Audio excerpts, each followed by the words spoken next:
Have you heard of Göbekli Tepe? It's an ancient site in Turkey that literally made historians rewrite history books. Over 11,000 years ago, a group of prehistoric humans crafted an enigmatic masterpiece that's even older than Stonehenge.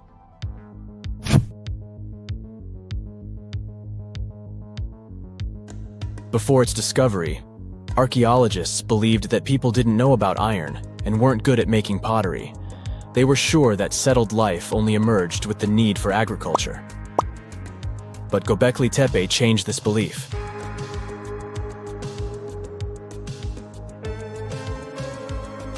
The place has revealed that it was the temple that paved the way for a settled life, not agriculture. Until this discovery, researchers believed that farming was the catalyst for sedentary living. Meet Professor Schmidt, the guy whose findings changed this theory. He managed to prove that hunter-gatherer communities laid the very foundations of this way of life.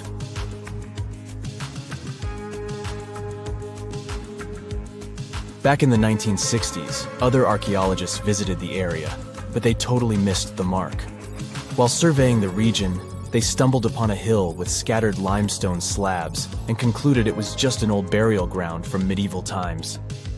Little did they know that there was so much more to uncover.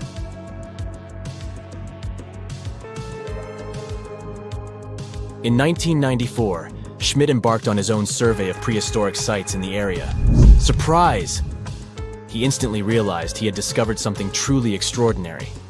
Unlike the nearby flat and barren plateaus, Göbekli Tepe had a gently rounded top, rising 50 feet above the surrounding landscape. Funny enough, the translation of this place's name is Potbelly Hill. Schmidt was sure only humans could have made something like this.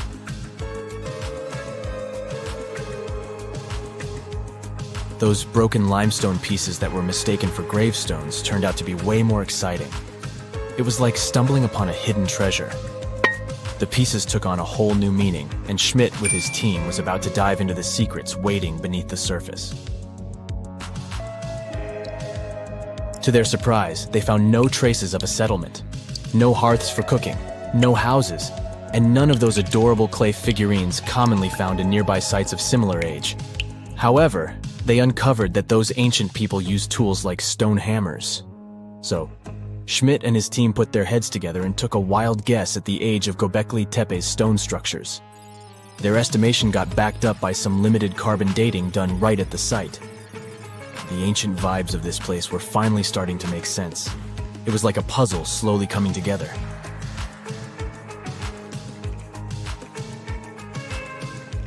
You may think that back then, people didn't have special tools to create something as cool as Göbekli Tepe. Not true. Turns out, these prehistoric folks used flint tools instead of fancy metal chisels. They were also skilled at chipping away softer limestone and crafting pillars right on the spot. Afterward, they carried the pillars a short distance to the summit and placed them upright. Once the stone rings were complete, they covered them with layers of dirt. Over time, they added new rings, and voila! You've got a cool hill to impress people in the future.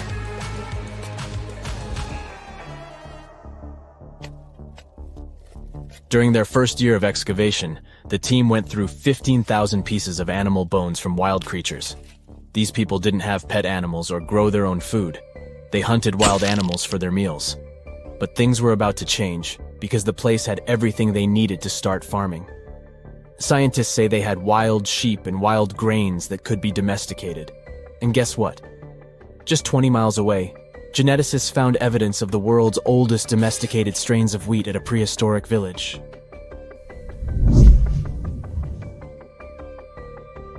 These amazing findings have completely changed how we view civilization. In the past, experts believed that people needed to learn how to farm and settle in one place before they could build temples and develop complex societies. But guess what? Schmidt's research flips that idea on its head.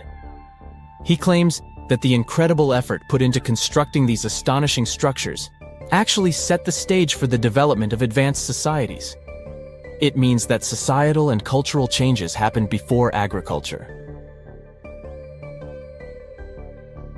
Schmidt has this fascinating hypothesis about Göbekli Tepe. He thinks it could have been a special burial site where people left their loved ones. And here's the twist. The burial site was adorned with fancy statues and symbols representing deities from the spiritual realm. The idea that Göbekli Tepe could have served as a sacred place adds another layer of complexity to the whole story. While the site's true purpose may remain elusive, Schmidt's insights invite us to consider the profound interplay between life and the afterlife, and the deep reverence ancient hunter-gatherer societies may have had for their departed ancestors. Now let's talk about the stars of the show, the mesmerizing T-shaped columns that dominate Göbekli Tepe.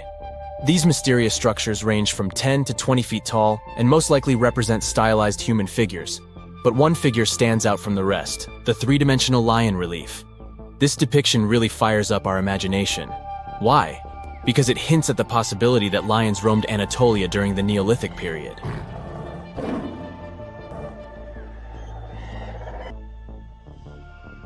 These standing stones are arranged in circles and placed in rectangular pits. Each circle has a similar setup. Two big T-shaped pillars in the center, surrounded by slightly smaller ones facing inward. Talk about a stylish arrangement. These towering pillars reach a whopping 16 feet and weigh between 7 and 10 tons. Some pillars are plain and simple, while others are like works of art with intricate carvings. Foxes, scorpions, and vultures come to life, crawling and twisting on the pillars' sides.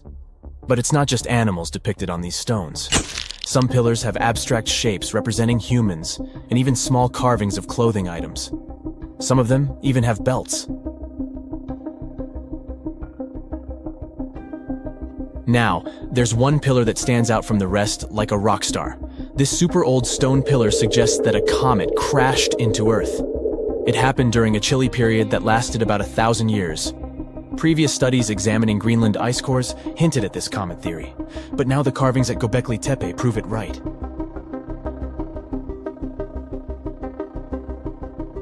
The carvings on the pillars are like a historical comic strip. They even show a headless human figure. Researchers fed the images into a computer and discovered their connections to constellations, indicating that this temple might have been an ancient observatory. It's like our ancestors were trying to document this cataclysmic event in their own unique way. Archaeologists have been excavating and researching Göbekli Tepe since the mid-1990s, peeling back layers of history and providing us with a deeper understanding of the intricate relationship between various elements. They have no plans to stop the whole process for another 150 years. Who knows what else they'll find?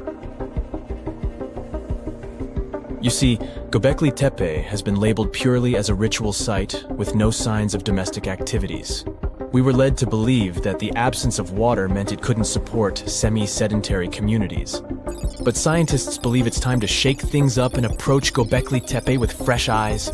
It's time to question what we believed before and use new evidence and different ways of thinking. Like, there might have been a group of people living in the area who didn't stay in one place all the time. They moved around a bit but still had their own civilization, living in the area semi-sedentarily. Göbekli Tepe is not just home to a single temple, but an astounding collection of over 20 ancient structures. As archaeologists delve into the depths of this wonder, they are unraveling its unique layout, featuring two prominent focal points at the heart of each establishment, complemented by smaller structures and dividing walls. What's even crazier is that in this area, there are over 200 obelisks, which are narrow tapering monuments. Imagine you were chosen to answer one of history's most important questions. What was the first civilization on Earth? The job description is simple, yet the task is extremely challenging. You need to unearth the proof of the world's first official civilization. Was it the Sumerians in Old Mesopotamia? Or was it the ancient Egyptians spread out along the Nile River? Not to make you nervous or anything, but history is quite literally in your hands. Good luck! Since you can't turn back the clock and visit Old Mesopotamia to get the answers to your questions, you'll need to research museum databases in order to get some clues. First things first, we need a definition of what is considered a civilization. It's not just thousands of people grouped together and living harmoniously. There are some key elements that together make a group of people a civilization. Like, for example, the domain of urbanism. aka city building, irrigation systems, and writing. You decide to begin your search by diving deep into the history of the Sumerians, which today hold the position of the world's first civilization. Now, imagine being the first of your kind. This means having no external examples. Rather, it means starting from scratch. First thing you'll need? A piece of land. And since there were no active water companies in the world at that time, you'll need a piece of land with easy access to water. So, the Sumerians settled between two major rivers, known as the Euphrates and the Tigris in southern Mesopotamia around 5000 BCE. Fun fact, Mesopotamia translates to the land between two rivers. On a modern-day map, it's more or less where Iraq is situated today. Together with land, a civilization needs ways to get food. The Sumer civilization had to face a dry and hot climate. But they managed to make agriculture thrive in the region. By diverting river waters and creating reservoirs and dams, the Sumerians allowed for a series of settlements to emerge across Mesopotamian plains. The famous city of Babylon was one of them. You know, the city that supposedly had those hanging gardens? I say supposedly because no definitive proof of the real existence of this monument has ever been found. However, it was considered one of the 7 wonders of the ancient world, and cited as a remarkable feat of engineering in an ancient book published around 290 BCE. Although no record was found of the Gardens of Babylon, the Sumerians were recognized as extremely skilled builders. Their cities were filled with mud brick constructions, and the most impressive ones were known as ziggurats, stepped pyramids that were built for spiritual purposes.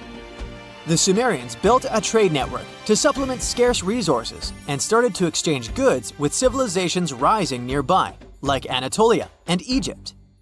The beginning of trade was what drove the Sumerians to develop what is believed to be the world's first writing system. It began as a simple system, likely dating back to 3400 BCE.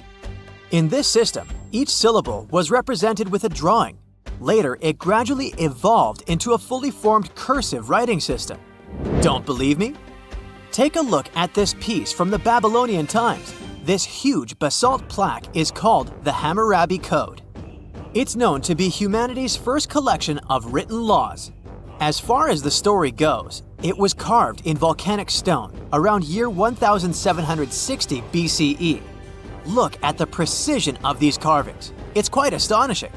But the content is also surprising, since these 282 rules vary from commercial regulations to strict laws of justice. The thing is, historians don't have a consensus on whether the Sumerians were really the first ones to invent writing. Some think it might have been old Egyptians. Let's pause here. Ancient Egyptian settlements are believed to have started around the year 5500 BCE, which is earlier than the Sumer civilization. But remember I said a civilization needed a few things before it was considered as such. Ancient Egypt consisted of several smaller city-states, such as Memphis, Abydos, and Thebes, spreading out along the Nile River. It wasn't until 3000 BCE that Egypt was unified under one kingdom and lasted as an empire until nearly 1000 BCE. Although there is no consensus on this, some Egypt experts believed that it could have been Sumerian immigrants that founded early Egyptian settlements. The proof could be the presence of cylinder seals made of hard stone, something that was widely used in Sumer. These seals were used to guarantee authenticity in legal transactions, but it's hard to say whether this method was introduced by Sumerian immigrants or simply by trade. Since the time period is not one of the criteria we can use to determine who came first, we'll have to turn to something else. But what? Like the Sumerians, the Egyptians were also highly skilled builders. Duh, they built the famous Giza pyramids and many others all over their territory. In order to enhance their building techniques, they delved into developing a more profound understanding of mathematics. They developed a new form of measurement called the cubit, which was the equivalent of an arm's length. The Great Pyramid, for instance, is 440 cubits per 440 cubits. They were also innovative astronomers, combining their mathematical skills with attentive astronomical observation. They were the first civilization to use a 24-hour division of the day. And they even created a solar calendar, which was the first dating system in history to feature 365 days in 1 year. Okay, it's undeniable how impressive they were. But some experts say that the dispute has to be settled through the comparison of their writing systems. Hieroglyphic writing, the first Egyptian style of writing, is said to date back to 3000 BCE. It was a composition of over 700 symbols, which were carved in stone. For a long time, researchers believed that the Sumerian writing had come before Egyptian, but in a recent discovery made by Yale researchers claims otherwise. Archaeologists have discovered a panel of 4 signs that are believed to have been written around 3250 BCE. Oh, and they've also found another rock drawing depicting a pregnant elephant that can date back to 4000 BCE. Now, there's also a third possibility that fewer people seem to mention: the Indus Valley Civilization, also known as Ancient India, located around the area of modern-day Pakistan and India. The Indus Valley Civilization is also a contender for the oldest civilization due to the uncertain historical origins of the Hindu collection of texts known as the Upanishads. The Indus Valley Civilization flourished around 3000 BCE, but records show that people in the Indus Valley were trading with Mesopotamians as early as 3500 BCE. Now, wait a minute. How is it possible? No, they weren't time travelers. This isn't a sci-fi movie. There already were agricultural settlements in the area that were slowly growing into bigger cities, such as Harappa and Mohenjo-daro. Ancient Indian cities were sophisticated, filled with baked brick homes built in a grid system. These ancient cities even had draining and sewage systems that connected most homes and used gravity to carry waste outside of the city. They were pretty advanced. They were also an extremely religious civilization, and Hindu beliefs were at the center of their practices. Despite that, their cities weren't filled with spiritual buildings. Actually, Mohenjo-daro's most important building was a public bath. Interesting, huh? Now, why can't we know if they were the oldest civilization on Earth? Even if some historians suspect that the origins of the Indus Valley people can be traced back to 5000 BCE, there is no concrete evidence of this, only speculation. The best proof we have is the Upanishads. The Upanishads are texts filled with philosophy, mantras, and ceremonies. The thing is, part of Hindu practices included memorizing and passing down the wisdom of the Upanishads in oral form. So it took a while before it appeared as a written script. Well, I'd say historians aren't really sure what was the world's first civilization. We can only guess at this point, but who knows what new discoveries might reveal. We've been dreaming about life on Mars for a long time. Not only about growing potatoes there in the future, but also about all the potatoes that could have been there in the past. Has there ever been life on Mars? Recently, scientists have found something that could be evidence of that. Let's find out what happened. Mars is the 4th planet from the Sun. A human hasn't set foot on Mars yet, but robots have set their wheels. The first spacecraft that visited the Red Planet were NASA Viking landers.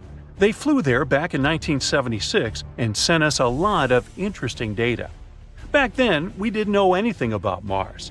To us, it looked like a cold, lifeless desert. But since we're so similar, scientists began to wonder, has it always been like this? Or is it possible that once Mars used to be thriving and full of life?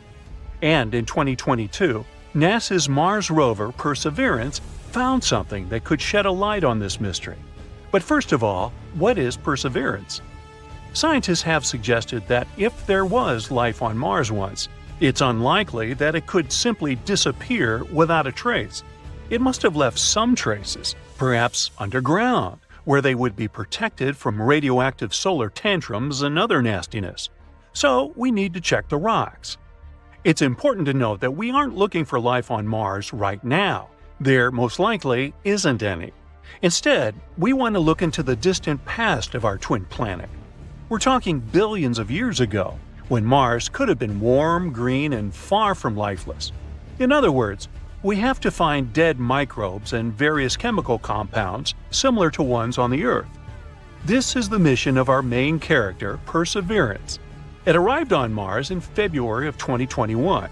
The spacecraft landed on the bottom of the 30-mile-wide Jezero crater, and after landing, it scooted over to the west, to the place that prompted scientists to choose Jezero for research. This place is a dried-up river delta, and this former river is already more than 3.5 billion years old. The Jezero crater itself was once a large lake. Yup, apparently there was life on Mars, and scientists have suggested that these places would be perfect as bodyguards of microbes. That's exactly what bacteria do on Earth. They hide, being still in the depths of lakes and ponds, so we could probably find traces there. The researchers believe that this particular lake has the highest scientific value in the entire mission. The highest chance to find rocks on which such bacteria could survive is here in Jezero. So Perseverance went to the delta. The row wasn't easy though. The rover missed a little and landed further than planned. As one famous movie said, "This little maneuver's going to cost us 51 years." Fortunately, Perseverance took only 1 year, and on the way, it was able to explore Jezero a little. The rover uses a complex built-in tool to explore the world. The tool is called Scanning Habitable Environments with Raman and Luminescence for Organics and Chemicals, or just SHERLOC. Boy, NASA sure loves its acronyms. As the device approached the delta, the signal of organic molecules became stronger. Soon, these signals were everywhere, and besides, they were the brightest that the scientists have ever seen. What does it mean? Elementary, my dear Watson. You know, Sherlock. It's time to dig. Since July 2021, Perseverance has drilled and collected 4 thin cores of sedimentary rock. The total number of collected rocks at the moment is 12. This is the first time in history that we're collecting something like this on another planet. These 4 cores were found on 2 rocks called Skinner Ridge and Wildcat Ridge. The first pair of cores, the ones from the Skinner Ridge, don't seem very interesting at first glance. They're quite close to what we can find in many places on Earth.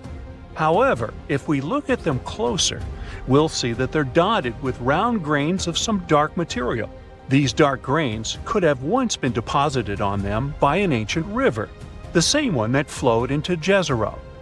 It's possible that the river brought them from places hundreds of miles away from Jezero, and that's pretty cool. If we study these cores, we'll be able to learn even more about the far corners of Mars. Well, there are no corners on it, but you get the idea. Then, in April 2022, Perseverance did arrive at the delta, and then scientists finally found what they were looking for. The discovery, to put it mildly, excited them. They found 2 more cores, which held organic substances. This pair was taken from the Wildcat Ridge. It's found very close to the Skinner Ridge, but the 2 rocks are quite different from each other. These samples are lighter in color and more uniform. Most likely, they're mudstone, an unusual rock similar to clay, but harder and unable to absorb water. They're also finer grain than the cores of the Skinner Ridge. Why does it matter? Because the finer the grains in the stone, the more likely it is that there may be some traces of a past life in it. On Earth, fine-grained stones most often lie on the bottoms of ponds and in similar places. There, they can preserve the remains of dead organisms and similar stuff for years. And this is exactly what we found on them. Additionally, according to scientists, there was more organic matter in these 2 cores than in any other place studied by Perseverance so far. It probably accumulated there while the lake was gradually evaporating billions of years ago. So, there really was life on Mars? Well, let's slow down a little. Organic substances are molecules holding carbon. And yes, on Earth, they're most often associated with life, but not always. Sometimes they can form as a result of other things. Therefore, we cannot say for sure whether there was life on Mars. We don't know if these molecules really remain from some Martian microbes, or if they're the result of some other things. But the discovery is still very significant. We have to literally keep digging this way. To learn more about this organic matter, scientists need to collect a couple more samples of fine-grained rock. It would also be great to study the material lying around these former reservoirs. Perseverance has already moved to another area, to a place with a beautiful name, Enchanted Lake. Now it needs to look for similar things there. It will also continue to study Lake Jezero. Eventually, Perseverance will climb to the top of the delta and then continue exploring ancient sites outside the crater. Sometime before the end of 2022, Perseverance will probably have 6 or more samples of the Martian cores. Unfortunately, its tools, though complex, are quite limited. This data alone won't be enough for us to get a complete picture. Therefore, NASA plans to send other spacecraft to Jezero in the coming years. Together with the European Space Agency, they're working on the next robotic mission, known as the Mars Sample Return. The name speaks for itself. These devices will arrive and take away all the test tubes from the old Prospector Perseverance. After that, these samples will be delivered to Earth, though not by Amazon Prime, and then scientists will be able to analyze them in advanced laboratories. However, all this will take a really long time. The launch of this mission is scheduled for 2027-2028, and the spacecrafts won't be able to return until 2033. But if everything goes well, it will be the first samples in history delivered to Earth from Mars. In other words, there's still enough space for research, literally. And yes, we don't yet know the true meaning of these finds. But that's why the entire mission was created, right? And who knows? Maybe in a few years we'll finally find out the truth about what happened on Mars billions of years ago. Ooh, check out The Martian! Made you look. Look.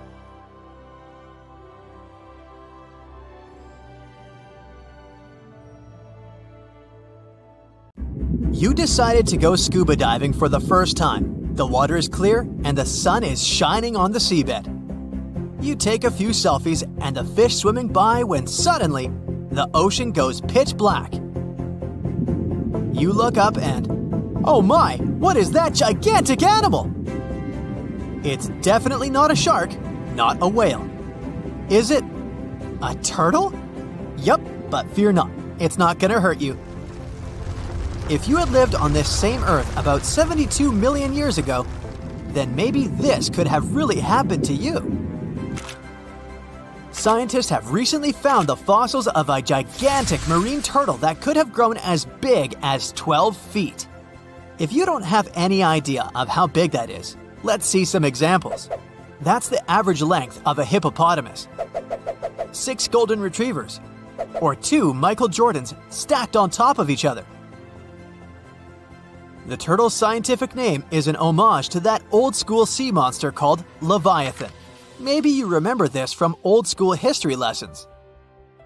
The Leviathan is supposedly a mythical creature that would swallow entire ships or people that were deemed too greedy by the creature. Can you imagine being swallowed by this humongous sea turtle? No, thank you. The fossils of this gigantic creature began to be excavated between 2016 and 2021, all the way in northeastern Spain. The first fossil was located by a hiker in the Spanish Pyrenees, and it was around 8 inches long. The pelvis of this turtle alone measured around 35 inches. It would definitely be one of the biggest turtles today if it hadn't gone extinct.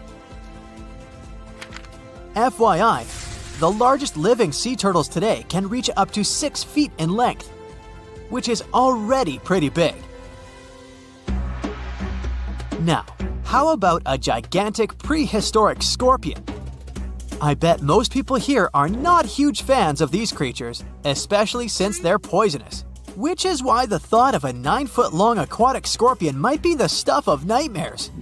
Let's just say that if they hadn't gone extinct some 400 million years ago, lakes and rivers would be much more dangerous places for humans today.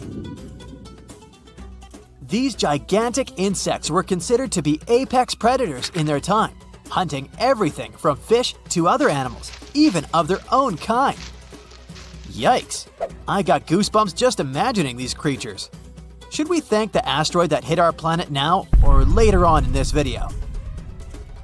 Another prehistoric animal that would shock humans if it were still alive is the so-called Megatherium, a gigantic sloth.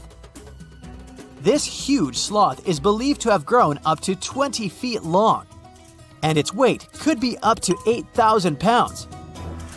It was found in the woodlands and grasslands of South America. The creature used to stand on its 2 feet in order to reach leaves on high branches. These giant sloths had huge claws. They helped them climb trees. I gotta say, I feel uncomfortable imagining these elephant-sized sloths climbing trees. Oh, of course, some dinosaurs will make our super-sized creatures list. But before that, here's a fun fact. Did you know some dinosaurs are still alive today? Scientists have proven that birds are classified as theropod dinosaurs. Such infamous creatures as the T-Rex and Velociraptor belonged to this group. I'm sure you've heard these names even before you watched Jurassic Park. The Velociraptor is that scary dino that breaks into the kitchen. Well, they evolved, gained some feathers, and turned into various species of birds we know today. That means that any bird from chickens to those little blue ones is a direct descendant of dinosaurs. Now, does the name Spinosaurus ring a bell? You can see this huge dinosaur in some museums today. Its fossils, I mean. The Spinosaurus was one of the biggest land predators to walk Earth. Actually, to walk its land and water, since scientists believe that this dino was semi-aquatic. It fed mostly on meat, which means humans would be its natural prey if it lived today. This meat-eating dino lived around 90 to 100 million years ago. It was about 60 feet long, 12 feet high, and weighed up to 22 tons. Its head was around the size of 8 bowling balls and was shaped like a crocodile's face. Basically, the Spinosaurus was a big African elephant with the face of a crocodile. Just kidding. But that would look funny though, wouldn't it? A much more attractive dino was this guy.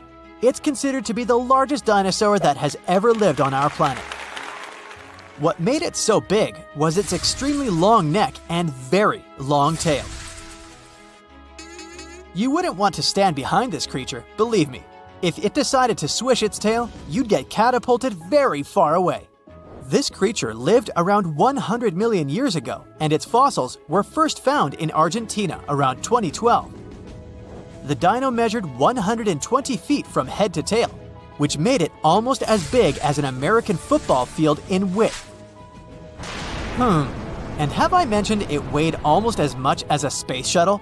A staggering 75 tons.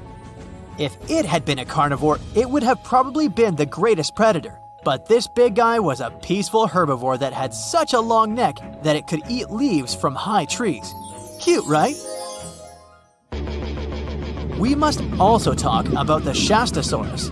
As the name suggests, this animal is popularly known as the Mount Shasta lizard. Even though it was a marine reptile and probably never set foot on the mountain itself, this dino was usually around 23 feet long, but there was a specific strand of this species that could get as big as 69 feet long, about the size of the great blue whale. This made it the biggest marine reptile to have ever lived. A fun fact about the Shastasaurus is that scientists believe it didn't even have teeth, which means it could only feed on soft-bodied prey, such as squid, for example. The next animal on our list is the blue whale. Believe it or not, the biggest living animal on Earth actually started small. These days, the average mature blue whale can reach up to 100 feet in length and weigh up to 200 tons. That's more or less the weight of 40 elephants put together, or 30 Tyrannosaurus rexes, or 2,670 average-sized people. Blue whales have to eat up to 50 million calories per day to support that body. That's the equivalent of 30,000 Big Macs, just FYI. But blue whales weren't always this big. They actually evolved from a four-legged mammal that lived on Earth around 48 million years ago. Their ancestor was called Pachycetus, and it was only 6 feet long. Here's a fun fact. To be able to live in the water as one does today, the blue whale had to go through some intense adaptations. A blue whale can replace up to 80 to 90% of oxygen in its lungs each time it takes a breath.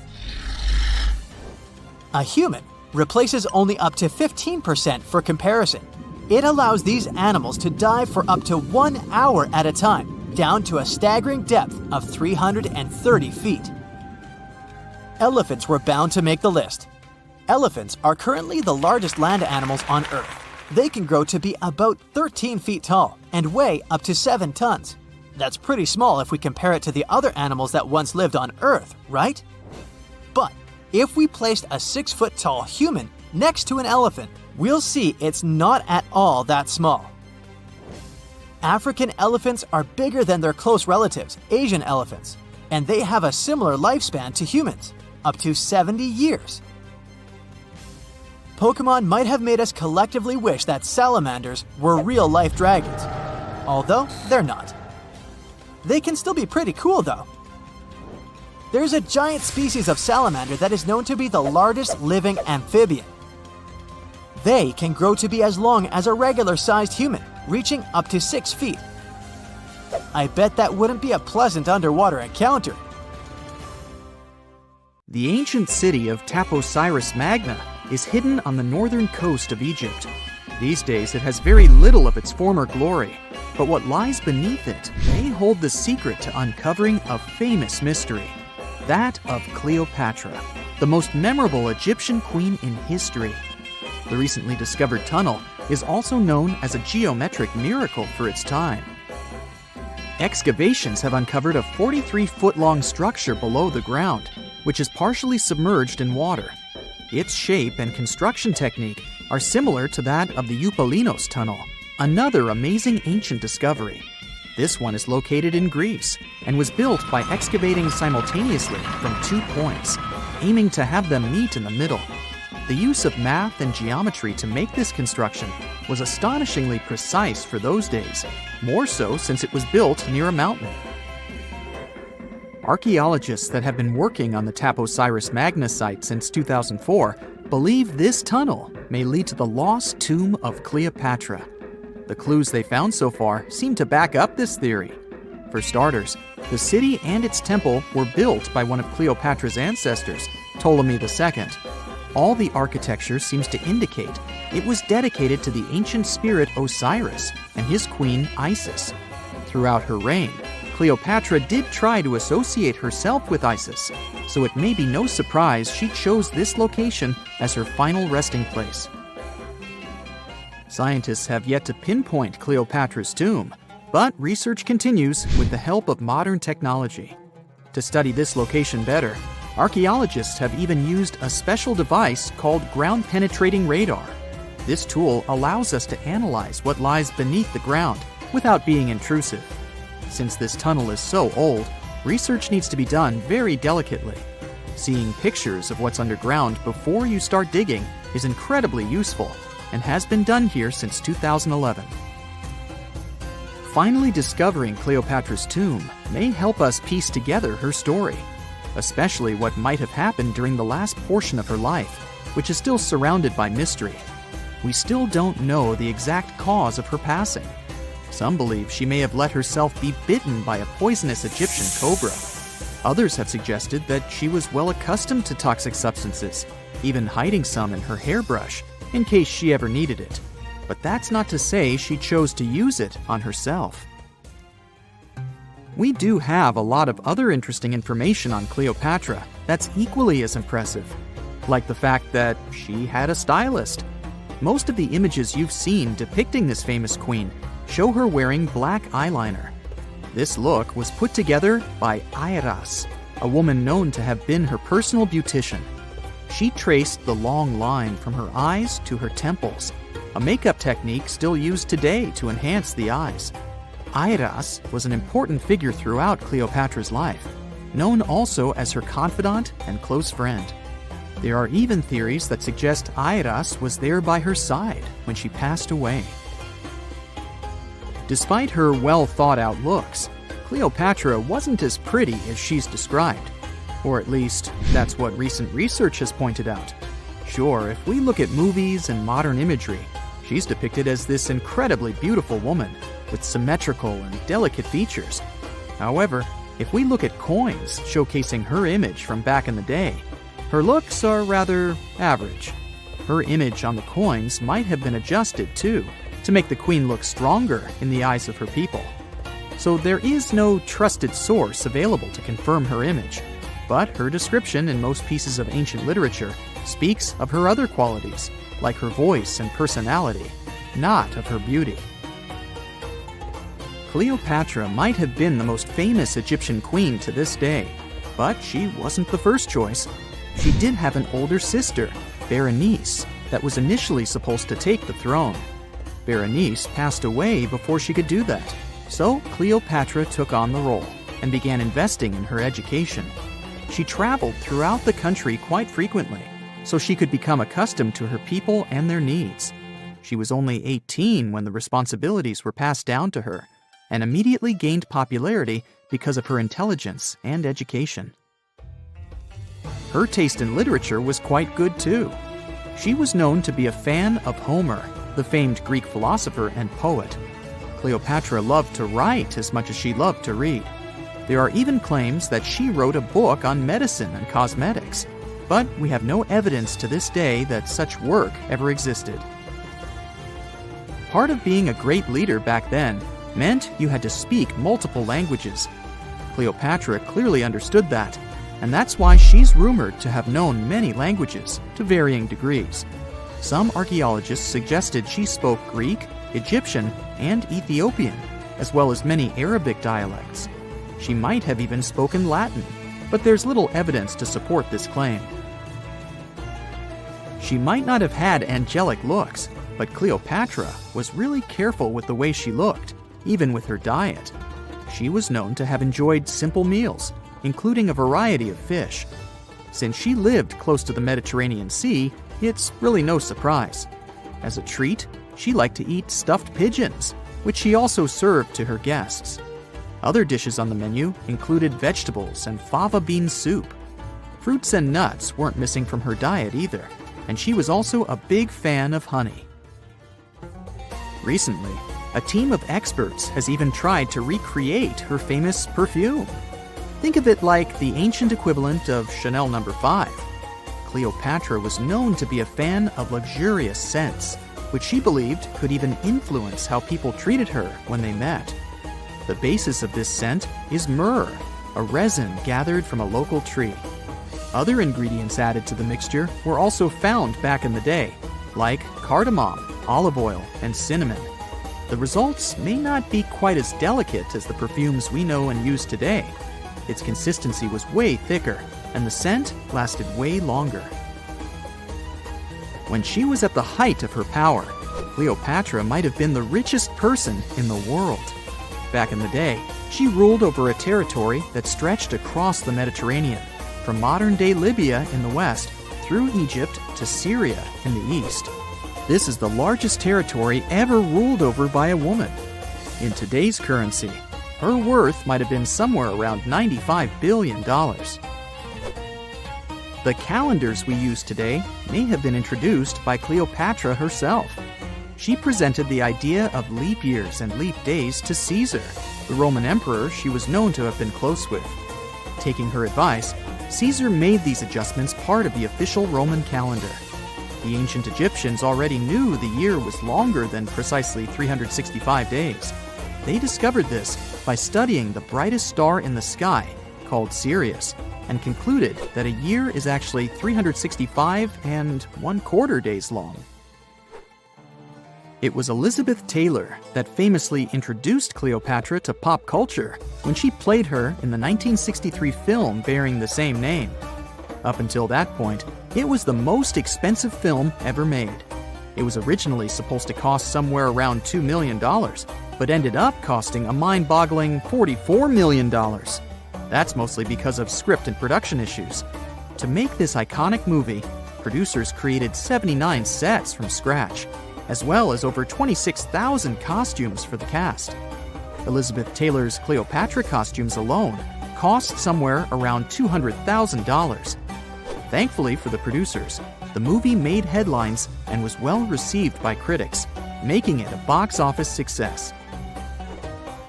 A lot of people associate Cleopatra with another famous Egyptian ruler, King Tutankhamun, nicknamed King Tut. Surprisingly, apart from both of them being Egyptian pharaohs, they have nothing else in common.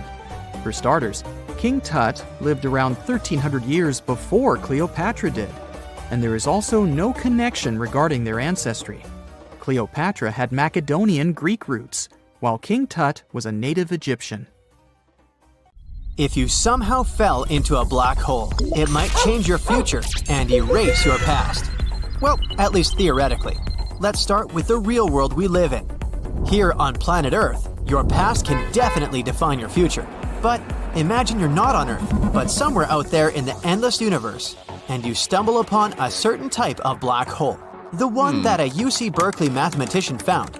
Not to mix it with a regular black hole, let's call this type, what about a benign black hole, huh? So here's why you need a specific black hole. Thing is, you're highly unlikely to stay alive in a regular black hole. But according to some calculations made by a postdoctoral fellow, Hinz, from UC Berkeley, this specific type of black holes we agreed to call benign ones might expand at an accelerating rate. This is what makes it possible to survive the transition from our deterministic world to a black hole, which is not deterministic. Let's imagine you survived that passage, and now you're moving towards the center of a benign black hole.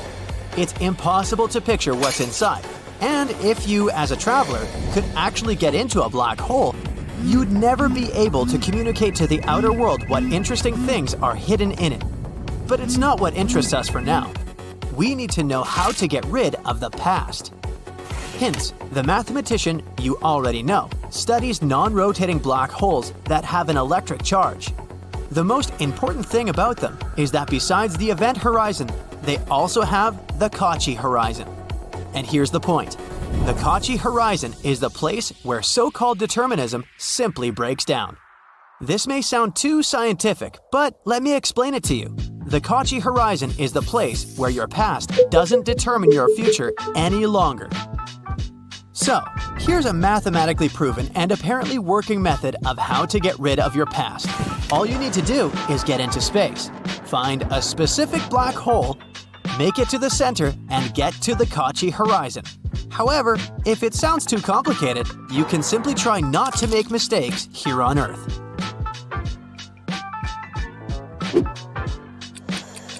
Yeah, ideas like your past gets cancelled, you have an infinite amount of options of how your future will evolve, and all that jazz sounds as unrealistic as they are appealing. Like, imagine no one knows you failed to get into college and get a degree, but from now on, you have every opportunity to do whatever you want. But only theoretically. In reality, once you get into the black hole, not that specific one we've already talked about, you're most likely to disappear once and for all. But hey, don't be sad. I'm only talking about your current physical form. It's a bit deeper than it might seem. Thing is, there's a curious principle of quantum mechanics that can be explained in a simple way. For starters, imagine that you're not a human being, but just information. You have your experience, your background, and your thoughts. All of these are the information you are. Now, let's make it even simpler. Imagine a USB drive or a book. Both of these things contain information. If you smash a USB drive that contains music and movies, it won't exist anymore in its physical form, but the information it had will never stop existing. Same with the book. If you burn it, the information it has doesn't get burned. It continues to exist, but in another form. So, this fun theory claims that even though someone passes the horizon of events, which is a point of no return before you get spaghettified, they don't stop existing. In simple words, these universe travelers still exist, but in the form of information. Now let's go back to the black holes. According to Stephen Hawking, black holes emit radiation. radiation makes them shrink, and with time, I mean much time, a black hole can shrink so much that it eventually disappears. So what happens to the astronaut who got entangled in a black hole if it disappears? Nope, they won't be ejected from the black hole in the way they used to exist. However, they will still be ejected from there, but in the form of Hawking radiation. But it's just a theory. Right, you remember that no one knows exactly what happens in the black hole? Another theory says that what happens in the black hole doesn't really stay in the black hole. Sounds like a good alternative to Las Vegas if all the flights for the weekends have been booked. Some scientists believe that a black hole might have a portal where you can turn back time. According to this theory, there's a white hole at the end of a black hole. If you get there, you can undo things.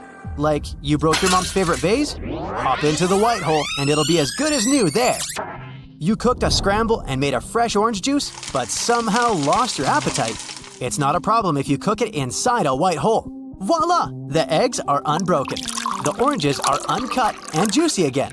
No more food waste.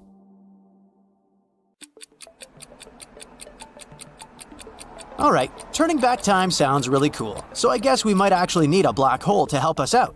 If a black hole was made in a, let's say, lab, it could devour things until it grew big enough to consume the entire planet.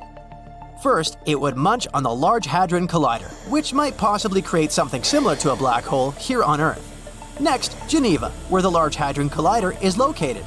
Then the whole country of Switzerland, then Europe. At that point, it wouldn't be long before the Earth was gone too. Luckily, if a black hole did appear, it would be so small that it wouldn't be able to do anything.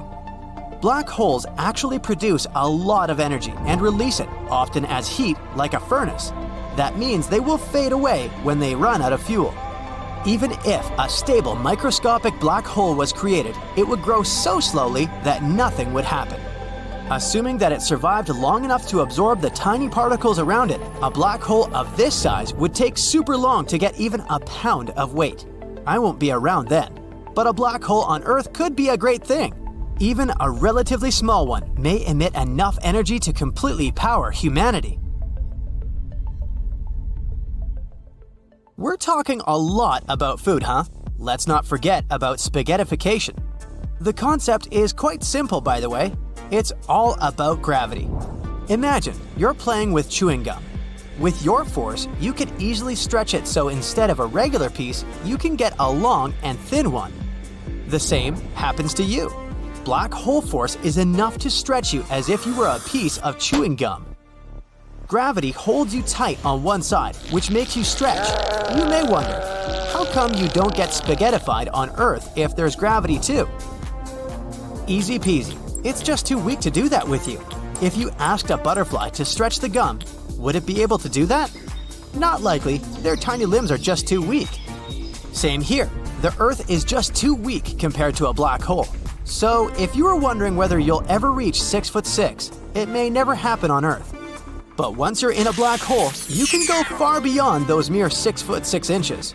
Your best height moment won't last long though. If you stretch the chewing gum at one moment, it will simply tear apart. The same will happen to you because of spaghettification.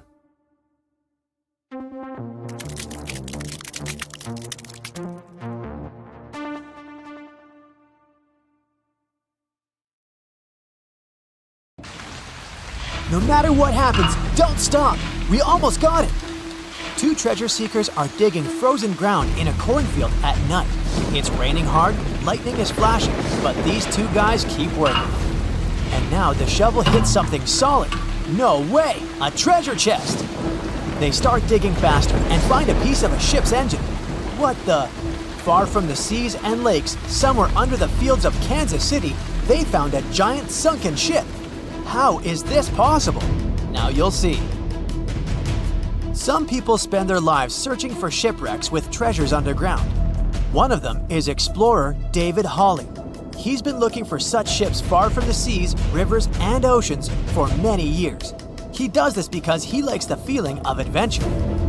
The holds of these ships may contain chests of gold, antiques, and artifacts.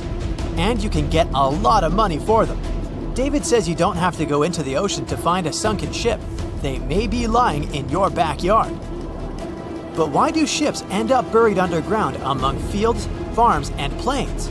Let's find out using the example of steamboat Great White Arabia.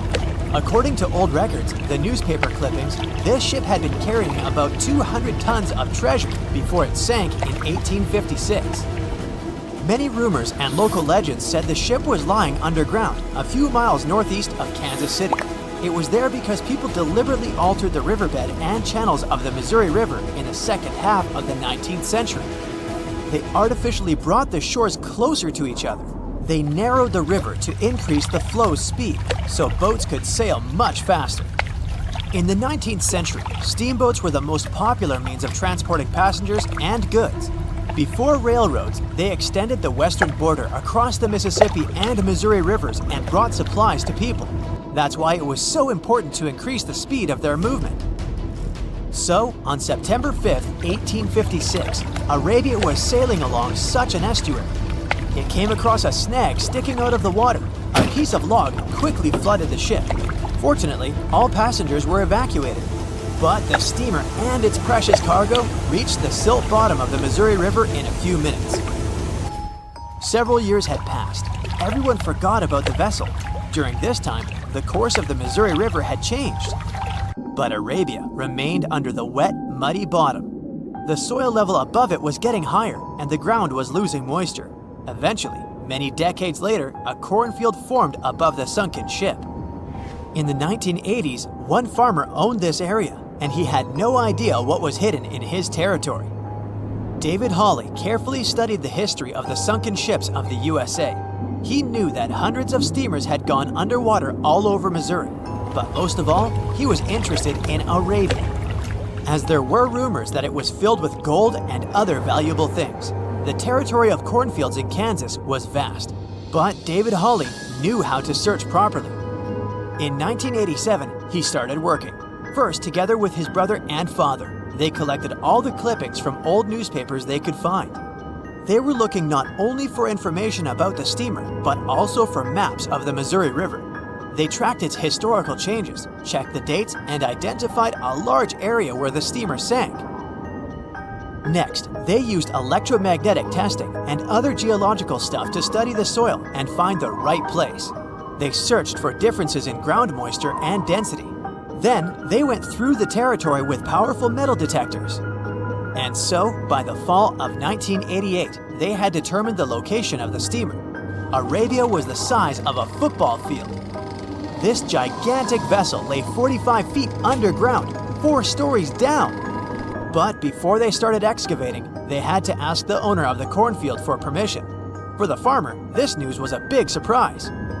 He agreed, on the condition that the excavations would be completed by spring so that he could sow a new crop.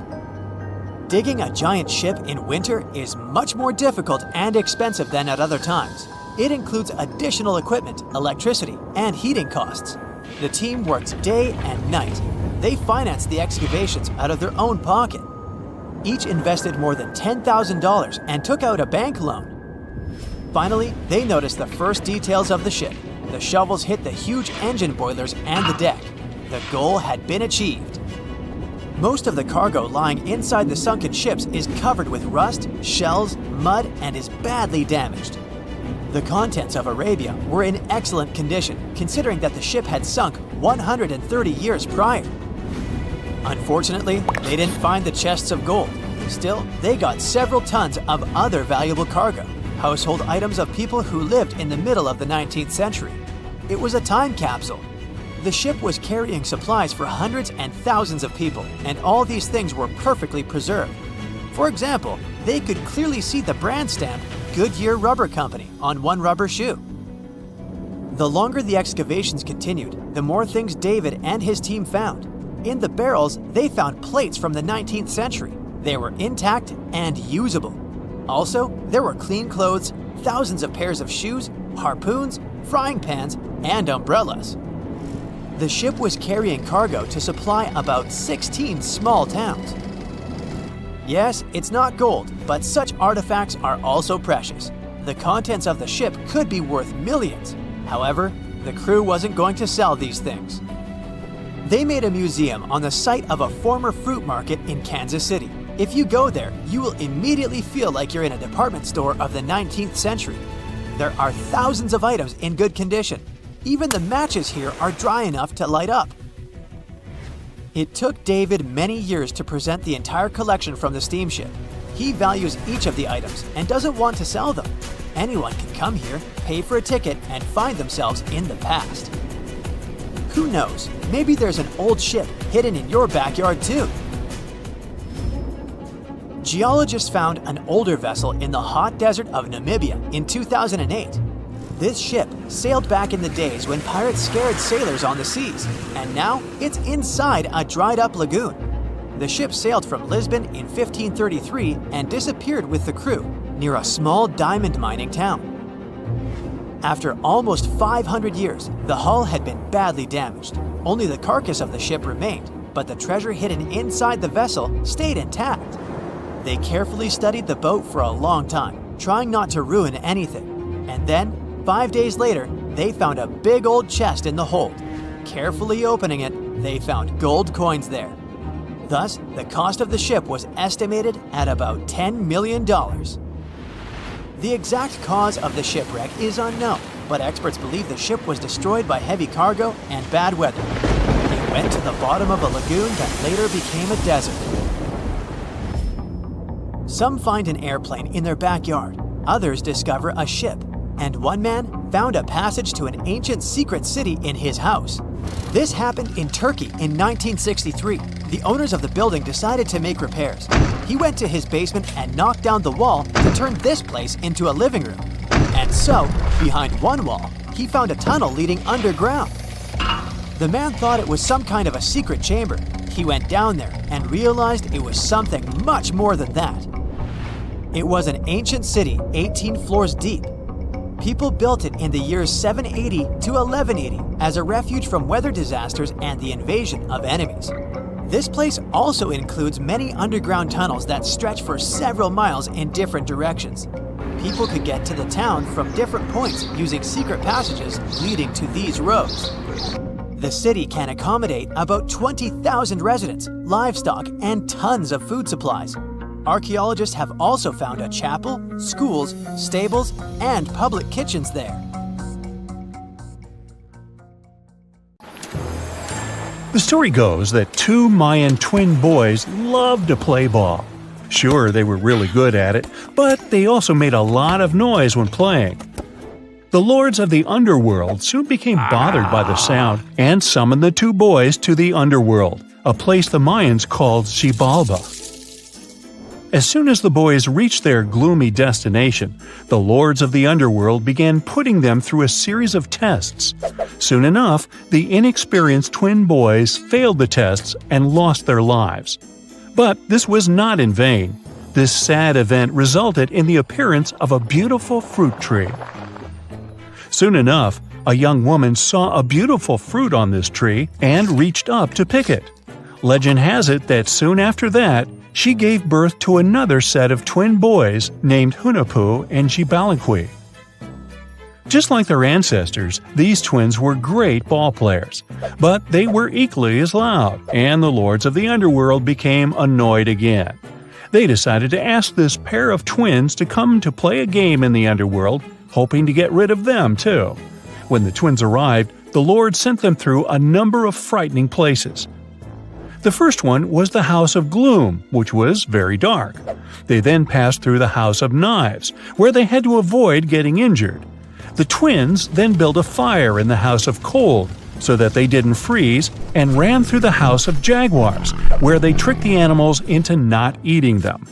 Finally, they entered the House of Bats, where they seemed to have lost their luck. One of the bats managed to run off with Hunahpu's head.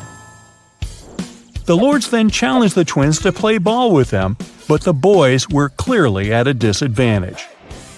Xibalba placed a turtle on Hunahpu's shoulders to make up for his lost head, and they began playing. As the lords became distracted by an animal near the court, Xibalba stole his brother's head and placed it back in its place.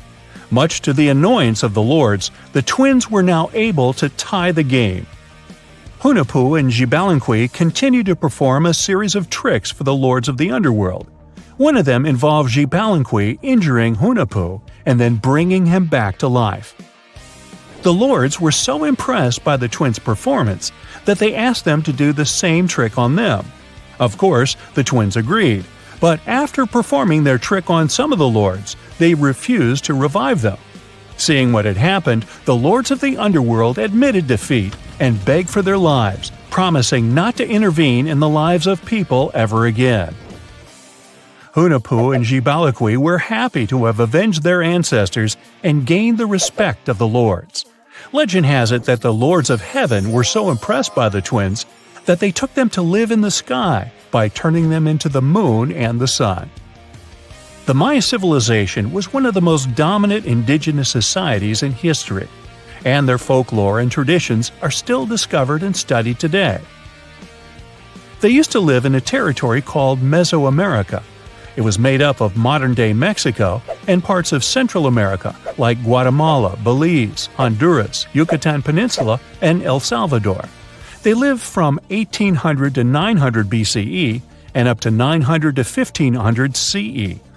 Apart from their impressive legends, the Maya were very skilled inventors. They're known for their calendars, writing systems, farming methods, and sports. Their writing, for example, was found preserved on buildings and stone monuments, as well as in rare books and pottery.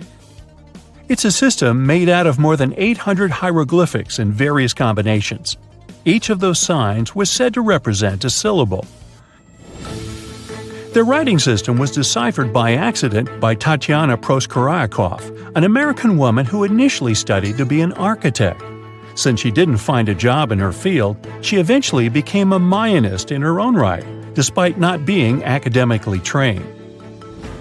She was the first to notice that the Mayan upended frog glyph meant birth, and that their toothache glyph meant the date when the king ascended to the throne. It made it easier for scientists to pinpoint birthdays, as well as the names of the rulers of a specific Mayan dynasty.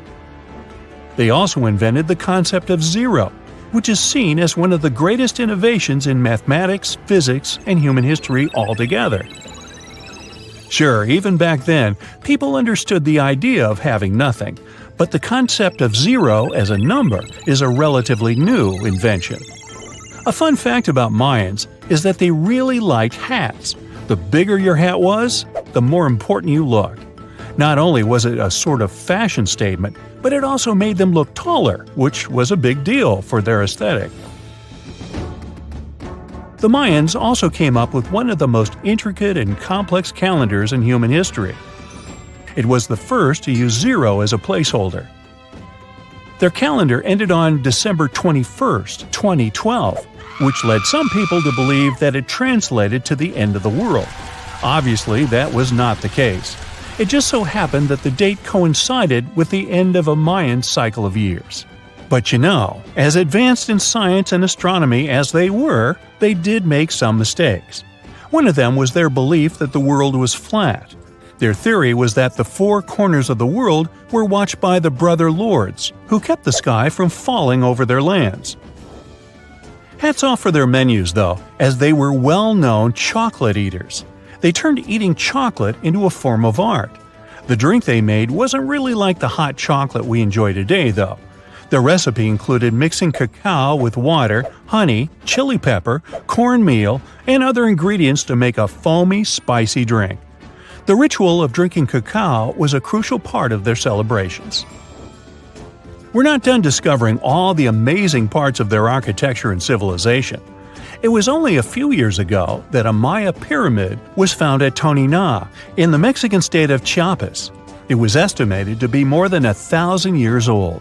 The reason why it escaped archaeologists for so long was that it lay hidden under what was believed to be a natural hill.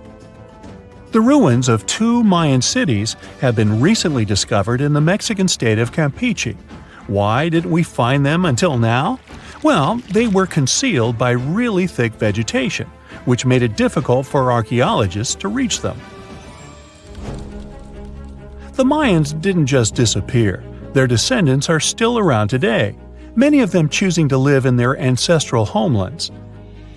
You can find them in Guatemala, for example, where the Maya people make up the majority of the population.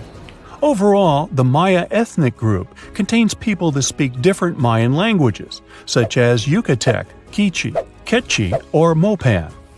They had no idea what a spa day was, but the Mayans really enjoyed a nice sweat once in a while. Sweat lodges were discovered around ancient Mayan sites. They were built out of stone or adobe. These rooms were an essential part of their cleansing and healthcare rituals. One of the earliest sweat lodges was found in Quello in northern Belize and appeared to date back 3,000 years. One of the most important parts of the Mayan culture was a ball game which they named Pix. It had both political and spiritual significance. We can see ball courts at important parts of Mayan archaeological sites. The main goal of the game was to pass a rubber ball through a very high stone hoop without using your hands. Basically, it was a combination of soccer and basketball. However, it could have serious consequences. The loser could, at times, even lose his own life. Ooh, high stakes indeed. Because of this game and the need for bouncy balls, the Mayan people were some of the first cultures to use rubber. They made it using natural latex. There were different kinds of rubber depending on what natural substances the latex was mixed with. And that, my friend, is the way the ball bounces. Sorry, but you know me, I just couldn't resist. Let's head to the Middle East. There's a large desert here, and it's completely dark, except for one spot. It's a big circle that glows with a bright orange light, the Darvaza crater, and it's just a giant gas burner. Years ago, geologists found gas here, and they started mining for it. But when they excavated, they came across a void underground. The void collapsed, and it formed a crater.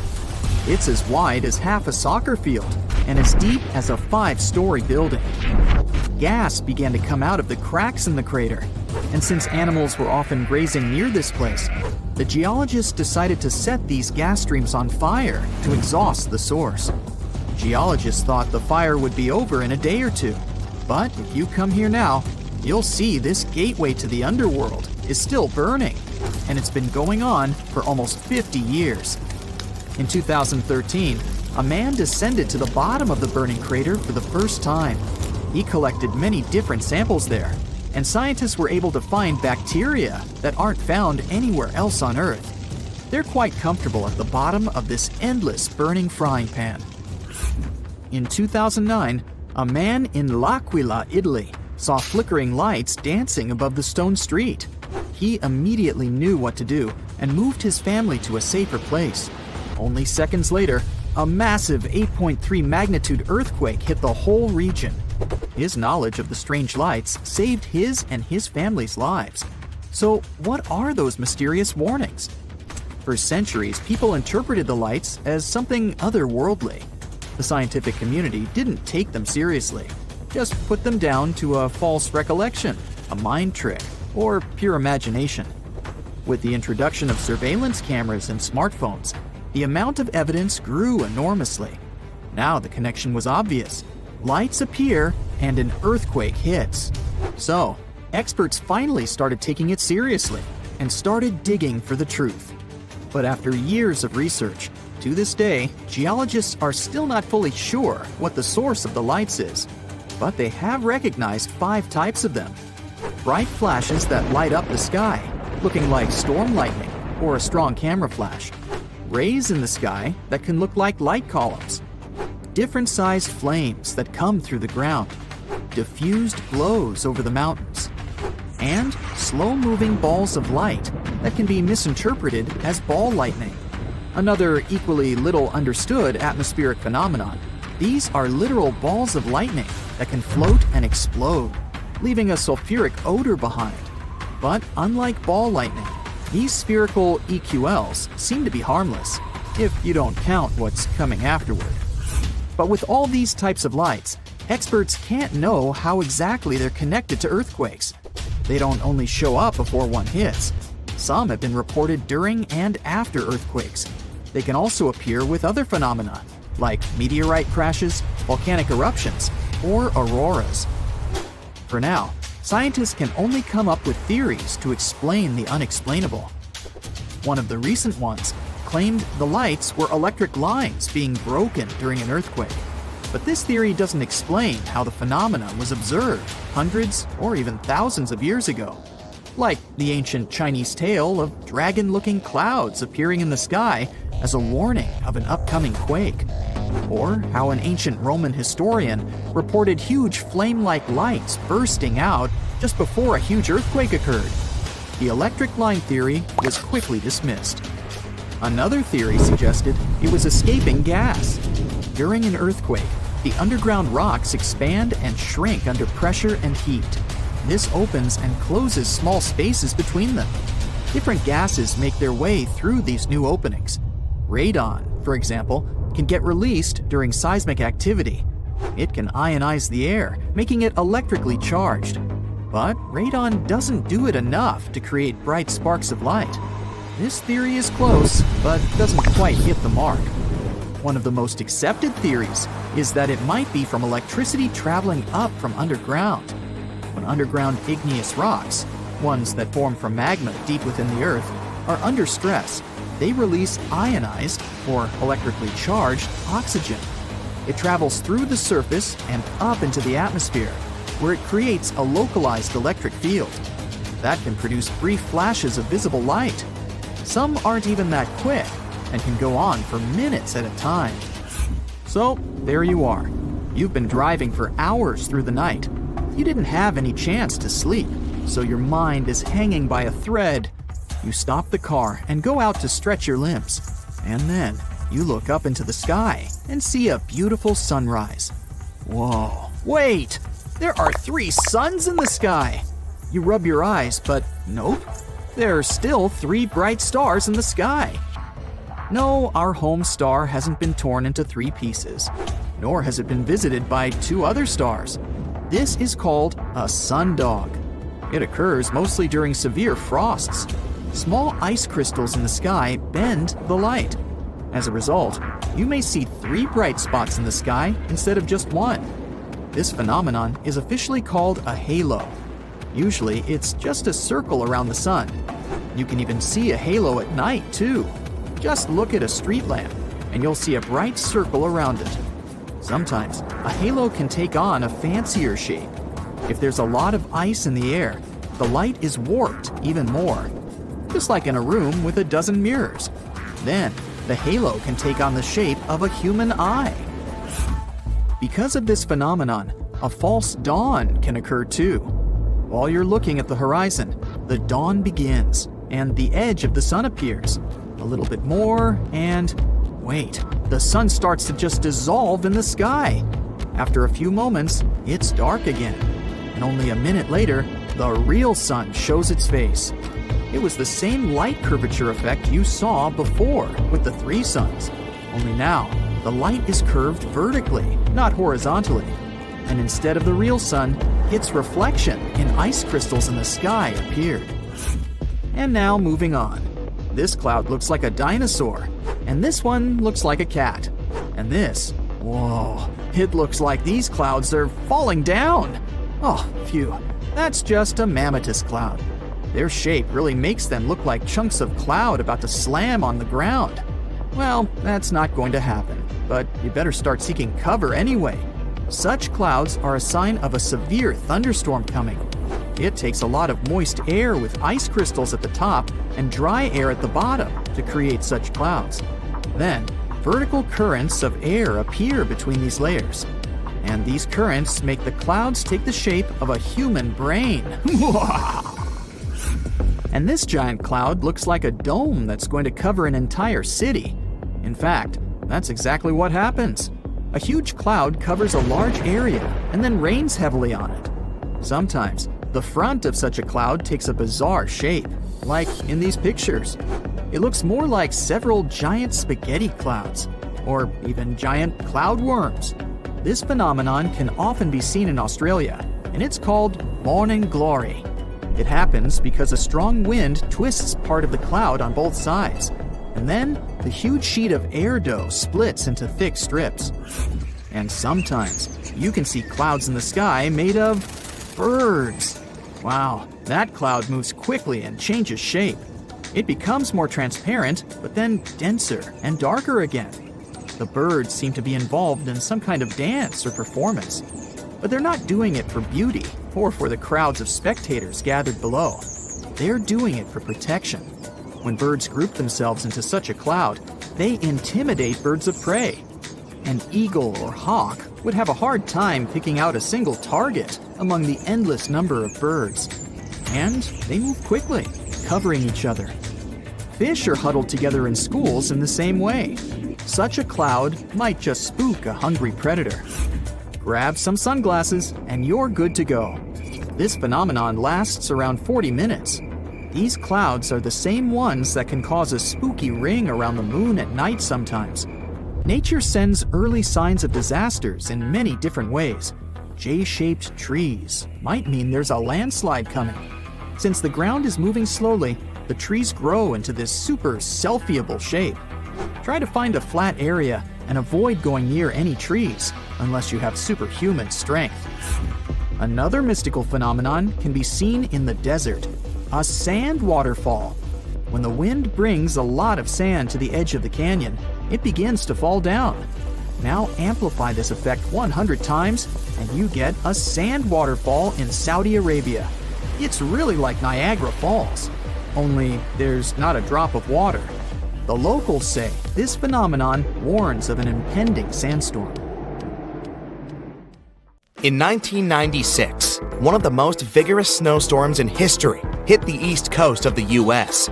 It was named Blizzard of 1996. From January 6 till January 8, a huge amount of snow fell in the country. The storm was so strong that people couldn't see anything around except a white veil. Huge snowdrifts formed. People couldn't leave their homes because snow had covered all the doors and windows. Someone spent hours shoveling snow to get into the car. And while they were doing this, new snowdrifts appeared around. This is considered one of the main winter storms of the 20th century. Schools and universities didn't work.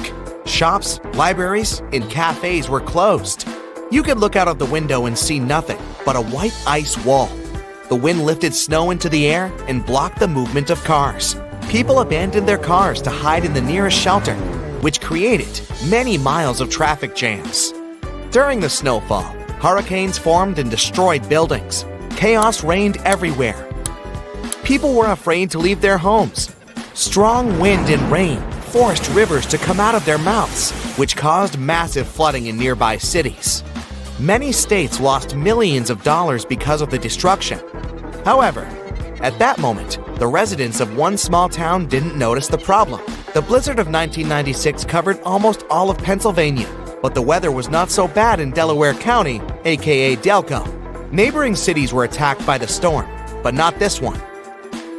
Since about that time, a legend has appeared among the locals. They say their small town is protected by a mysterious weather bubble. In 2013, they called it the Delco Bubble. According to the locals, the bubble covers the entire Delaware County and protects it from all natural disasters and other hazards. Residents of a quiet, sunny town like to talk about this phenomenon, but there's no scientific evidence of its existence. It seems bad weather bypasses the district during huge storms. As soon as the hurricanes approach this place, they break up in different directions and then converge right after passing this area. All this happened according to the locals' words, without meteorological evidence. They remember several different storms in the 90s, including the blizzard of 1996. They announced that the storms would reach Delaware on TV and radio, but in fact, no forecast came true, and the residents enjoyed pleasant weather. One resident says that he often looks at forecasts and satellite photos and sees how black clouds disperse in Delco. It's peaceful and comfortable here. It seems as if time has stopped here too. However, the bubble doesn't protect against all problems. There were some floods there, after all. So, many residents don't believe in anomalous protection. There's one scientific explanation proving that storms are weakening in this place. Sea breezes go inland and settle in places like Delaware County sometimes. The streets and surroundings are filled with cold air. This creates air stabilization. Then when a storm forms and goes here from the west, it meets this stabilized air mass. Hurricanes lose a significant part of their strength so it seems as if bad weather simply bypasses the district. Also, the Delco bubble can be explained with the help of psychology. Almost all rumors about the protective anomaly come from people. Residents write on social networks and tell each other about how the hurricane didn't touch their homes. In such cases, people often think that if trouble didn't happen to them, then it didn't happen at all. Imagine you go out on the porch of the house while the radio predicts a strong storm. Everything is calm before your eyes. A light breeze blows in your face. But behind, a few hundred feet away from your backyard, a real hurricane is raging. You didn't see it and went to write a post on the internet that the Delco bubble saved your city again. Storms are a dangerous weather phenomenon, and you should be wary of them, especially if you don't live inside a protective bubble. But let's say you missed all the news and reports about an approaching thunderstorm. It's okay. You'll know it's approaching you thanks to the clouds. One of these clouds is called cumulonimbus. These are precursors of thunderstorms, hurricanes, hail, floods, and even tornadoes. You will easily recognize them by their formidable appearance. They are thick, heavy, dark, and can sparkle because of the lightning created inside. The first reaction to such clouds is to escape or seek shelter. But wait a minute. Let's see how they form. The warm air lifts the smallest drops of water. They are so tiny that they form steam. Most often, this steam rises from the ocean. Since there are several times fewer of them on land, they rise high into the sky in an area with a very low temperature. There, the warm steam cools down, and the droplets turn into tiny particles of ice. Then, these frozen pieces are mixed with other particles that the planet is filled with: dust, ice, and sea salt. All these things stick together into a homogeneous mass and create a cloud. Millions of other extra particles stick to it, and the cloud becomes more voluminous. The mass increases and drops begin to fall to the ground in the form of rain. Clouds are necessary for the planet. They protect us from the strong radiation of the sun's rays. You could say they filter the sun for us. When night falls, the clouds act as a blanket. They keep warm and don't allow the cold to penetrate inside. Almost all clouds are formless. The human imagination comes up with what they look like. But there are rare clouds that have a clear, striking shape. Lenticular clouds. They are stationary and have the shape of a huge round plate. These clouds often cover mountain peaks. Mammatus cloud. They often form under cumulus rain clouds. They look like hundreds of huge bags filled with water hanging over the ground. If the sky looks like gasoline is spreading all over it, you see nacreous clouds, common for areas with rather low temperatures. You can see it in places closer to the Arctic Circle. They get this color thanks to the sun. It shines on the clouds at a certain angle and creates this pattern. Morning glory clouds are like huge ropes stretching along the ground. You can observe this phenomenon in northern Australia. So let's go down from the clouds to the ground and look at the mysterious phenomenon hiding among the swamps. For centuries, people have been observing this strange thing. Some called it fool's fire. At night, somewhere far from civilization, you can see mysterious bright lights among forests and swamps. They glow with orange and blue colors. It seems like somebody has lit a torch and now is waving it to attract your attention. Perhaps someone needs your help, and they are signaling about it. In the past, people thought so too. They walked towards the lights and found themselves in the swamps. Now, they needed help, but there was no one around, and the mysterious lights just disappeared. Walking through swamps is very dangerous, so don't let these lights catch you in this trap. You should know that there's a scientific explanation for this phenomenon. Bioluminescent fungi and algae grow in swampy places and sometimes glow with a blue color. From afar, this creates the illusion of a small light. Wind and water sway algae with mushrooms, so it seems as if lights are flying. Also, there's a lot of organic material in the swamps: leaves, grass, mud, clay, tree branches. This stuff decomposes rapidly in wet conditions and releases methane. As soon as the methane comes into contact with the air, it ignites and flies over the swamp in the form of a burning ball. This phenomenon is observed all over the world in swampy areas.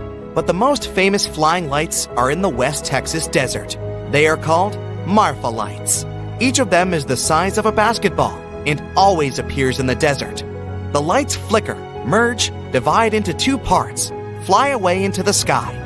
However, there's no scientific explanation for this phenomenon. Maybe these are just lights from passing by cars.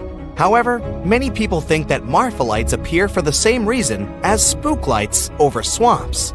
There are large reserves of oil and natural gas with methane hidden under the desert. Sometimes, this gas comes out of the ground and gets fired after contact with oxygen. Mexico City is one of the biggest cities in the world, with a population of about 22 million. This is a megapolis filled with cars, crowds of people, skyscrapers, beautiful buildings, and other attributes of big cities. That's why it's hard to believe that, right now, the city is slowly sinking into the ground. Mexico City was founded by the Aztec Indians in the early 14th century. At that time, it had a different name. The Aztec capital was surrounded by a large lake. Much later, the city was renamed Mexico City and turned into a huge metropolis. For centuries, people have been pumping water out of the area, but it doesn't help much. By the 19th century, people realized that some parts of the city were slowly sinking because of wet clay. At that time, it was happening so slowly that no one worried about it. But recent studies have shown that the process is accelerating. It's impossible to predict at what rate the city is going down, since it's built on a mixture of clay and volcanic soil. Because of this, the city sinks unevenly. In one area, several buildings can go underground in a matter of days. In another district, houses can stand for centuries without change. Soil collapse in particular streets can trigger a chain of earthquakes and landslides. Huge modern houses are at great risk. They're heavy and stand on wet clay that has never hardened. As a result, the clay falls deeper and deeper under the weight of such buildings, dragging along entire city sections. Some researchers are sure that the city could sink 65 feet in the next 150 years. This means that all 6-story buildings might end up underground. Skyscrapers will eventually sink too, and 1-story villas will disappear much earlier. Some densely populated areas in Mexico City are sinking by 20 inches per year. That is, every 3 to 4 years, each building goes down by the height of the average person. Outside the city, some places are built on even wetter soil. In 150 years, 10-story buildings will go underground there. People in Mexico City have invented a unique system for pumping and processing water. Unfortunately, there's no guarantee that this will help to prevent the city from sinking. Water has been in this soil for thousands of years. It's almost impossible to make the earth solid. One of the most reliable ways to save the city is to strengthen its foundation. This task will require a huge amount of concrete. But even this artificial hardening of the soil may not help. There's too much moisture deep underground, and all that concrete can simply sink even lower. This next town is also surrounded by water, but that's not because it's sinking. Small Geethorn is located in the Netherlands. This place has tons of canals. We can say this is Dutch Venice. There are so many river channels here that there are no roads at all. You can step out of your house and get to the bank of some stream or river in no time. People here travel by boats instead of cars. This is one of the main features of the town. You won't hear beeps or sirens. Locals claim that you won't actually hear anything louder than bird songs. And unlike on regular roads, there are no traffic jams in the canals. But even if the town didn't have its amazing water routes, it'd still be lovely. Beautiful cozy houses, small bridges, lots of plants, colorful flowers, and trees. Then there's the island of Burano in the Venetian lagoon. It's filled with canals just like Venice, but this place has one difference. In the past, thick fog regularly descended on the city. It made visibility very low, and the residents of the place often confused their own homes with others. The buildings were too similar to one another in architecture. That's why locals decided to paint their houses in bright colors to recognize them even in thick fog. According to this legend, that's why all the buildings in Burano are painted in different colors. You can see bright pink, yellow, green, turquoise, and other hues here. Every 2 years, locals renew the paint to maintain the beauty of the city. If you buy a house here, you will have to get a special permit for painting it. and the color will be chosen according to a special system developed many centuries ago. Our next town is one of the most unusual in the world. You're in cold Alaska, heading to Whittier. A long tunnel is the only entrance to this place. As soon as you go through it, you find yourself in a strange place. It's very cold here. Strong winds are blowing, and it's snowing heavily. The streets are empty. You don't see any locals. It seems the town is abandoned, but then you notice a wide 14-story building. You go inside and see all the residents are there. Whittier's population is about 220 people, and they all live in one building. In addition to residential apartments, inside you can find stores, a police station, a library, and a cafe. Imagine going to your office a couple of floors beneath your home, and the store is just next door. There's a post office on the first floor, next to the entrance. But the coolest thing is the view from the windows. You can see the incredible beauty of the snow-covered mountains. You aren't likely to notice the next small town if you don't know what you're looking for. Everything, houses, cafes, a post office, and other buildings, is all underground. You can only see pipes pouring out smoke protruding from the ground. Welcome to Coober Pedy, Australia. In addition to the pipes, there are warning signs everywhere. They inform you about inconspicuous holes you can fall into. Go inside, and around you, you'll see soil instead of the regular walls and wallpaper. But this isn't the only unique feature of this place. Most of the opals you can buy from all over the world are mined in this city. In 1915, opals were first found in the soil there. Since then, people have been coming here to search for these precious stones. There are no mining companies here because you can't determine the presence of opals by exploratory drilling. To find an opal, you simply need to dig and look around. People come here, rent some land, and build houses right in the ground. Let's finish our journey not in a city, but in the village of Kuldara in India. It's not easy to get there. It's not a really hard-to-reach place, but not every local will agree to drive you there. You may have to pay twice the price to the driver. And even in this case, they won't bring you exactly to the place. They'll stop nearby and tell you how to get to your destination. Kuldara village is abandoned. There are only ruins and old buildings. This place looks like an ancient city that has been recently excavated from the ground by archaeologists. The first buildings here were constructed around the 13th century. The city consisted of many small villages that were united into communities. Locals were engaged in agriculture. Also, there were valuable gypsum rocks and minerals in this region. The place flourished for several centuries in the past. But in 1825, everything changed. One night, the residents quickly got their stuff and left their homes. Overnight, Kuldara became abandoned. The most interesting thing is that no one knows why it happened. According to one theory, the village's water reserves decreased. But it doesn't seem likely that this could force the residents to flee their homes in the middle of the night. The most popular version says the local ruler collected huge taxes from this small place. Then, he fell in love with the village chief's daughter. The ruler threatened he would start collecting even more taxes if the girl refused to marry him. He gave her 1 day to make the decision. The locals decided to support the girl and her father, so they left their homes in one night. Many people think this village hides a mystery. It attracts many tourists. They believe the residents of the village had cursed this place before they left, so that no one could live there. The locals are afraid of this area, and so they try to avoid it. Deep Dive Dubai is now the deepest pool in the world at 200 feet deep. The building on the outside resembles a giant oyster with pools and fountains, since the UAE has a deep-rooted culture for pearl diving. It may look like any regular pool on the surface, but down below, it's a marvel in engineering and planning. It's equipped with state-of-the-art gear and equipment for beginners and pros. You can either snorkel or dive the whole thing. The water is maintained at a constant temperature of 85 degrees Fahrenheit, which is ideal for diving and wearing all the gear and wetsuit. You won't have to worry about the cold temperatures typically found in oceans and seas. Each oxygen tank supplied can last anywhere between 30 to 45 minutes. Of course, a trained diver knows how to regulate each breath when swimming. The first few feet is meant for the warm-up and training, but after 100 feet below, the environment resembles a submerged city to explore, which requires some experience to embark. You can find anything from a furnished apartment building to a submerged car, which you can even sit inside. There are some interactive objects to fiddle around with, like a pool table and a chessboard. There is no marine life, since it's considered to be a swimming pool and not an aquarium.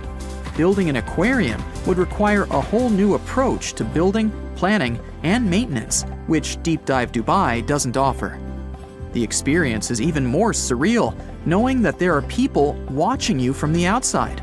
Anyone can sit in the restaurant and have some snacks, sandwiches, and icy cool drinks while viewing the underwater playground. The place has a gift shop to take some cool souvenirs home, and even a space to host meetings and conferences.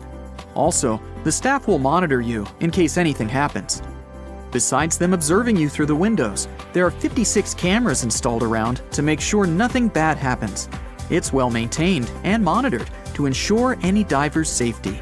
The engineers built the pool in a concrete structure and installed the region's most advanced hyperbaric chamber with a capacity of 12 people for emergencies.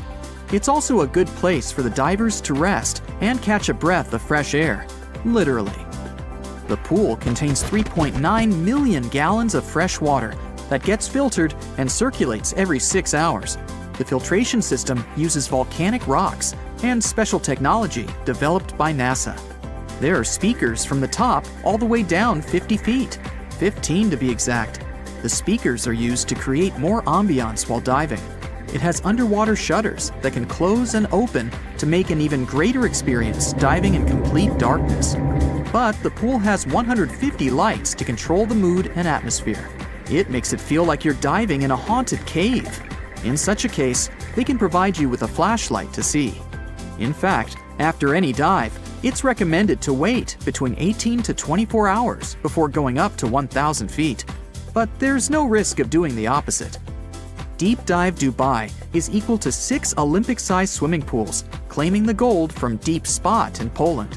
This deep pool is 150 feet deep compared to Deep Dive Dubai's 200, and is meant as a training ground for divers of all levels. This giant pool cost almost $11 million from the ground up over the course of 2 years. It used an estimated 11,000 tons of steel to build, dethroning Italy's Y40 Deep Joy, which was the deepest pool in the world. The temperature is kept at a range between 32 degrees Celsius to 34 degrees Celsius, which is also perfect for diving in a wetsuit. It has a small shipwreck for divers to discover and artificial caves in various places to explore. It feels like swimming in a submerged Mayan ruins. The pool fits 27 times the amount of a regular swimming pool and has a glass tunnel connecting one end of the room to another. There's a lot of details put into the project that are visible when walking through it. Anyone can descend down the blue hole to test their diving skills, which is at the bottom of the pool. The place even offers an underwater hotel with a view of the interior of the pool from the rooms. And just like Deep Dive Dubai, the pool doesn't feature any marine life since it's not considered to be an aquarium. But it's open for everyone to learn the basics of diving or for thrill-seeking experienced divers. Nemo 33 is located in Brussels, Belgium, and is also one of the deepest pools in the world.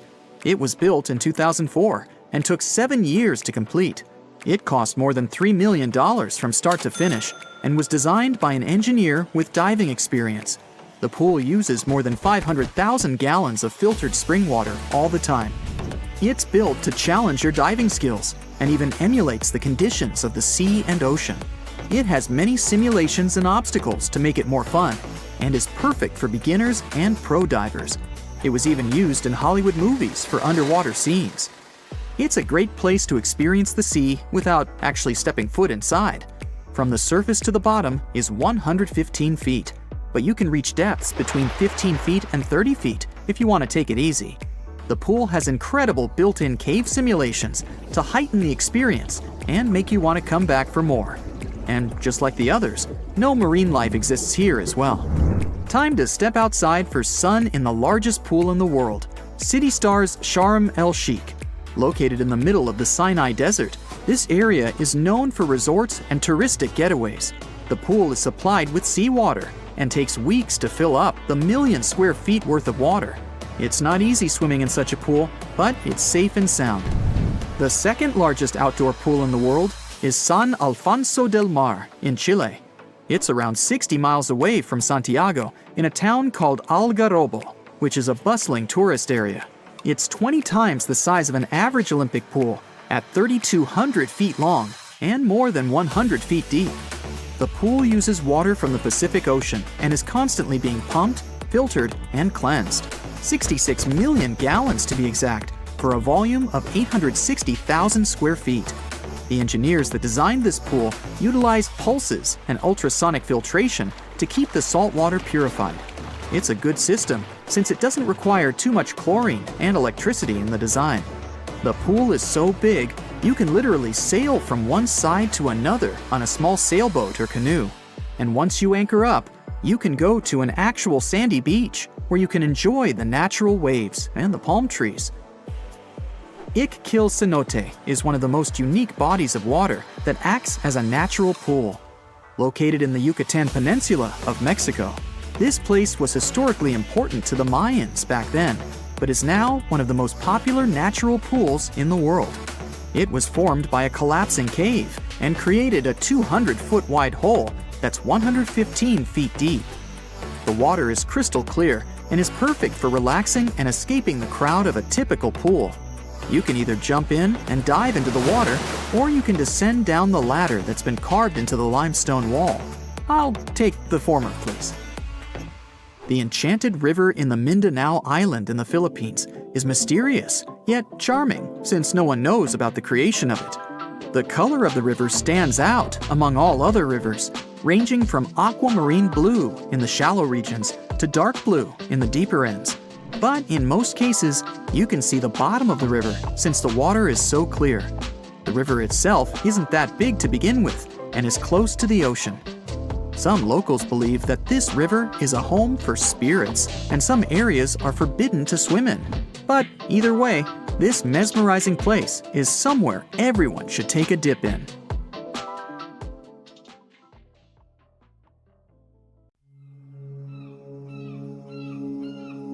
You lie down facing the scorching sun in the middle of the desert when suddenly you smell something extremely foul. You try to crawl to the source to see if maybe someone there can help you, but all you see is a large hole in the middle of nowhere. You crawl there and stick your head down the hole. You hear something really faint down there, but it's too dark to see anything. Still, the foul smell tickles your nostrils. You turn away in disgust and stand up to get a better view of it. The hole is roughly 100 feet in diameter, with nothing around it. You've been wandering around the desert for days and just ran out of food and water, but far away, you see what looks like a small hut. You walk there for another couple of hours until you reach the outskirts of a village. A local man riding a camel tells you that you're in the Al-Mara province in Yemen's eastern region, which is quite close to Oman. He immediately takes you to his mud hut, feeds you, and gives you some water. Feeling refreshed and full, you ask the local about the hole in the desert floor. His eyes sink in and his face grows pale. He grabs you by your sleeve in silence, throws you out of his hut, and slams the door shut. You try to knock on his door once more, but he ignores you. Out ahead is the village market, where you could surely get some answers from people. You head over there, and everyone starts staring at you as if you're some kind of threat. They sense something's off about you. You put on your hood and make your way to a merchant. While you purchase some food, you ask the seller about the hole, but he refuses to sell you anything. He even pushes you off to the pathway. You make your way to another vendor and ask about the hole. At first, he's reluctant to tell you anything, but after you buy a few items from his shop, he finally concedes. He takes you to a small inn and seats you down. He tells you to keep your voice low when talking about it. He then orders a beverage for you and begins explaining everything he knows about the hole. Legends have it that the well of Barhut, which is in Hadramaut, is a cursed place, a prison for spirits. He claims that any object that goes near it eventually disappears. The server comes back with 2 refreshing drinks, and the man quickly stops talking. As soon as the server leaves, he resumes telling you about the well. The reason why people were avoiding you when you mentioned the well was because it's believed that it brought bad luck to anyone who was near it. They were even able to feel it through you. The man tells you that he doesn't believe in such superstitions, but you want to find out more. At night, you head back to the well to find out if what he said was true. You sit down next to it and concentrate all your senses. It's quiet, nothing but the desert wind brushing against the sand. You hear something that sounds like a whisper coming from the hole, as if calling you to go inside. You get up from your meditation and walk towards the hole. The sound gets louder, but you still can't make anything of it. You stick your head down the hole to listen while holding your breath, but it just sounds like gibberish. The next day, you get some rope and pikes and wait till nightfall to prepare for the next step, descending down the hole. Nighttime comes again, and you set up the ropes and tie them around a tree. You climb down while holding the rope with one hand and a torch with the other, and scale down. You try to breathe through your mouth, but you start to feel like you need to catch deeper breaths the lower you go. The hole is believed to be around 850 feet deep, but you were only able to go down around 20. You didn't expect it to be that deep. You start climbing back up, but you decide to drop the torch into the hole to see how far it goes. You see the flame getting smaller and smaller as it disappears into the darkness. Maybe the man was right, just village folklore about something they can't explain. Scientists claim that the hole is millions of years old and has practically no ventilation. Even though it's been around for such a long time, it remains as mysterious today as it's always been. You're walking in Siberia, looking out for some reindeer, when suddenly you hear a loud explosion from the distance. All of your reindeer scatter around, and you're too much in a frenzy to collect them. You run to the source of the blast and find a huge crater in an area you just passed through. In August 2020, a massive hole was discovered in Siberia, Russia, being around 100 feet deep and around 65 feet wide. The local residents and researchers were stunned to find it there. This is the 9th hole documented in the region since 2013. You call the local authorities, and a huge team of scientists arrive with weird-looking scientific equipment. They claim this crater is the biggest one they've seen so far. Most of these craters were found by accident when people went on non-scientific outings by helicopter or by hunters and herders. Scientists aren't able to wrap their heads around it, but they knew exactly where to start. Permafrost, the thing that covers 2/3 of the whole country's territory. Scientists believe that by studying the permafrost, which contains certain chemicals, we can find out why these craters are popping out. Samples of the craters contain a lot of chemicals, but most notably, methane. Scientists took plenty of samples of the frozen soil from the ground and the ice. They had to descend down the crater to collect most of them. And within 2 years, these craters end up turning into lakes. According to their studies, the gases, which are mainly made up of methane, accumulate in the upper layers of the permafrost, and they can come both from the deep layers of the earth and those close to the surface. These gases end up getting trapped in the frost as they accumulate, creating enough pressure to burst through the frozen ground. They claim that these giant holes are a result of the growing temperatures. But that's just one theory. They're still not really sure how they could have formed. But because most of these craters form in remote areas of the Arctic and take years to shape, no one really talks about them. You're fast asleep in the city of Fukuoka, Japan. At around 5 a.m., you hear a loud explosion and feel the ground shake. Japan is prone to earthquakes and tsunamis, so you're prepared for the worst. But the ground isn't rumbling and the building isn't shaking anymore. You check the power, and nothing. The whole apartment and neighborhood is completely dark. You look far out from the balcony and see a huge hole in the middle of a 5-lane road. You leave the building and join the crowd gathering outside. The hole is about 65 feet deep, and it swallowed everything around it. The traffic lights, sidewalks, and a bus stop are all gone. Even parts of buildings are destroyed, leaving the support beams still standing. The whole subway system is totally dysfunctional, and about 800 households are experiencing blackouts. Even the airport and subway had a bit of it. the local authorities evacuate the entire area in case more sinkholes or gas explosions occur. A few days later, it's all fixed. It only took the Japanese engineers and contractors 48 hours to fill it up and a week to reopen the road to the public. The explosion might have been caused by some construction on a subway line, but the sinkhole is sinking again. People noticed that the road seemed to decline by about 3 inches in heavy traffic. But with quick maintenance, Japan can fix anything in the fastest way possible. About 800,000 years ago, I wasn't around then, a gigantic asteroid soared through space and plummeted toward Earth. It slammed into our planet with enormous force. It blanketed 10% of Earth with shiny black and green lumps of rocky debris known as tektites. Tektites are pieces of rock that get liquefied by the heat of a meteorite impact. Then they cool down to look like dark, glassy pebbles. A trail of these tektites was strewn across Southeast Asia and reached all the way to eastern Antarctica. This is how scientists know this giant meteorite crash happened. Well, researchers spent nearly 100 years trying to find the gigantic crater caused by the impact. But tektites were too widespread. That's why they couldn't pinpoint the exact location, until recently.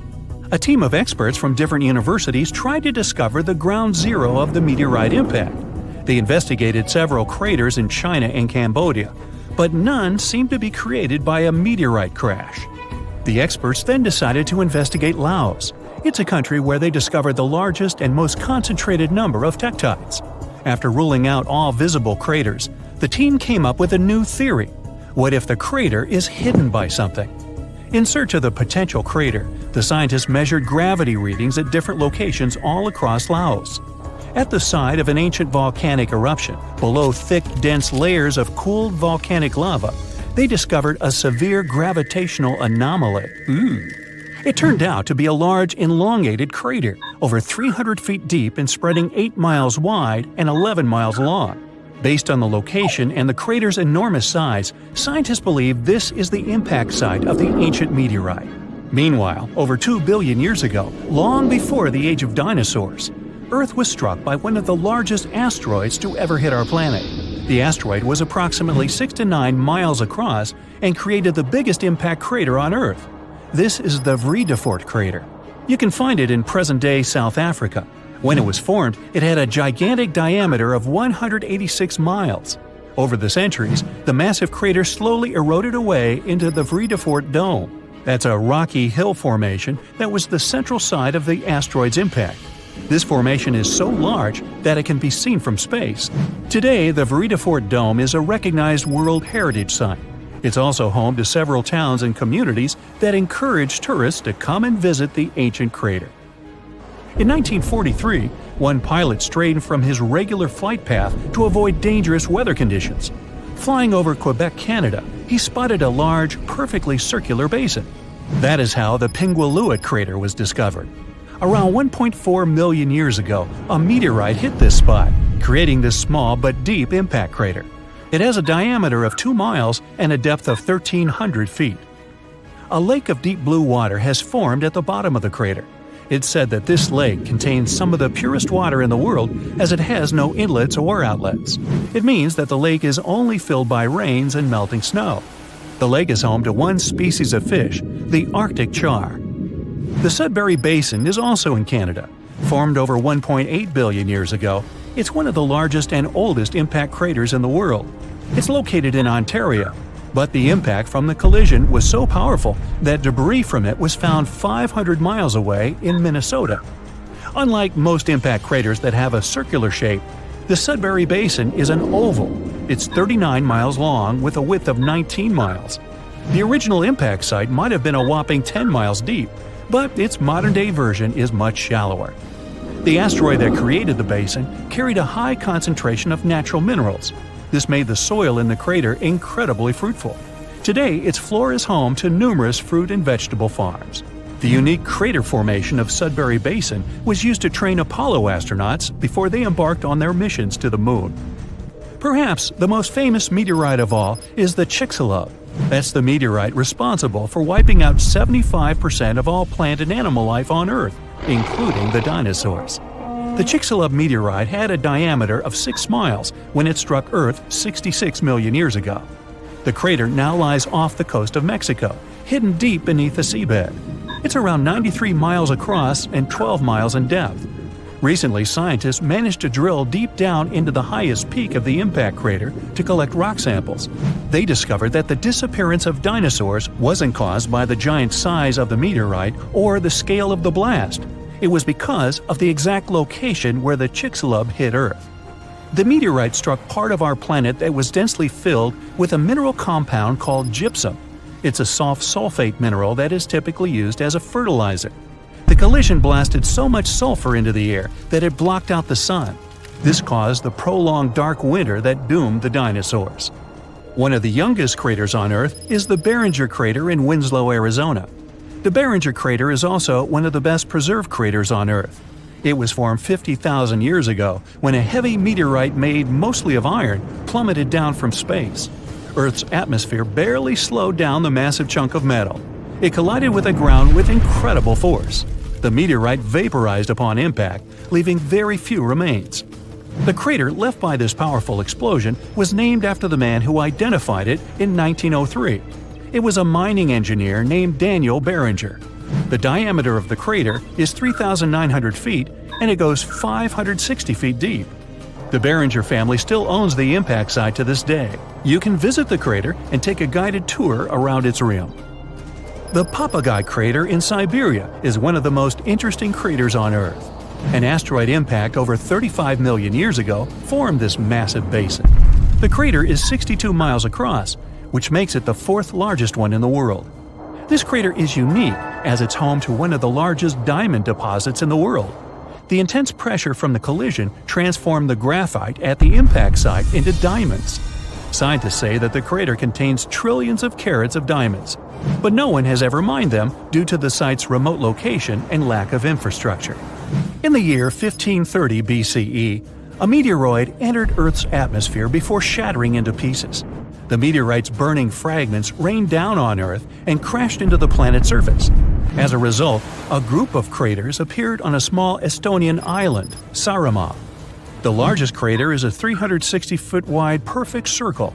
It's 70 feet deep and filled with blue water. 8 smaller craters that appeared during the collision can be found within a half-mile radius of the largest crater. The impact of the meteorite fragments caused the trees on the islands to catch fire. Almost all forests burned down. Luckily, the woodlands have now grown back and the craters are a popular hiking destination for tourists.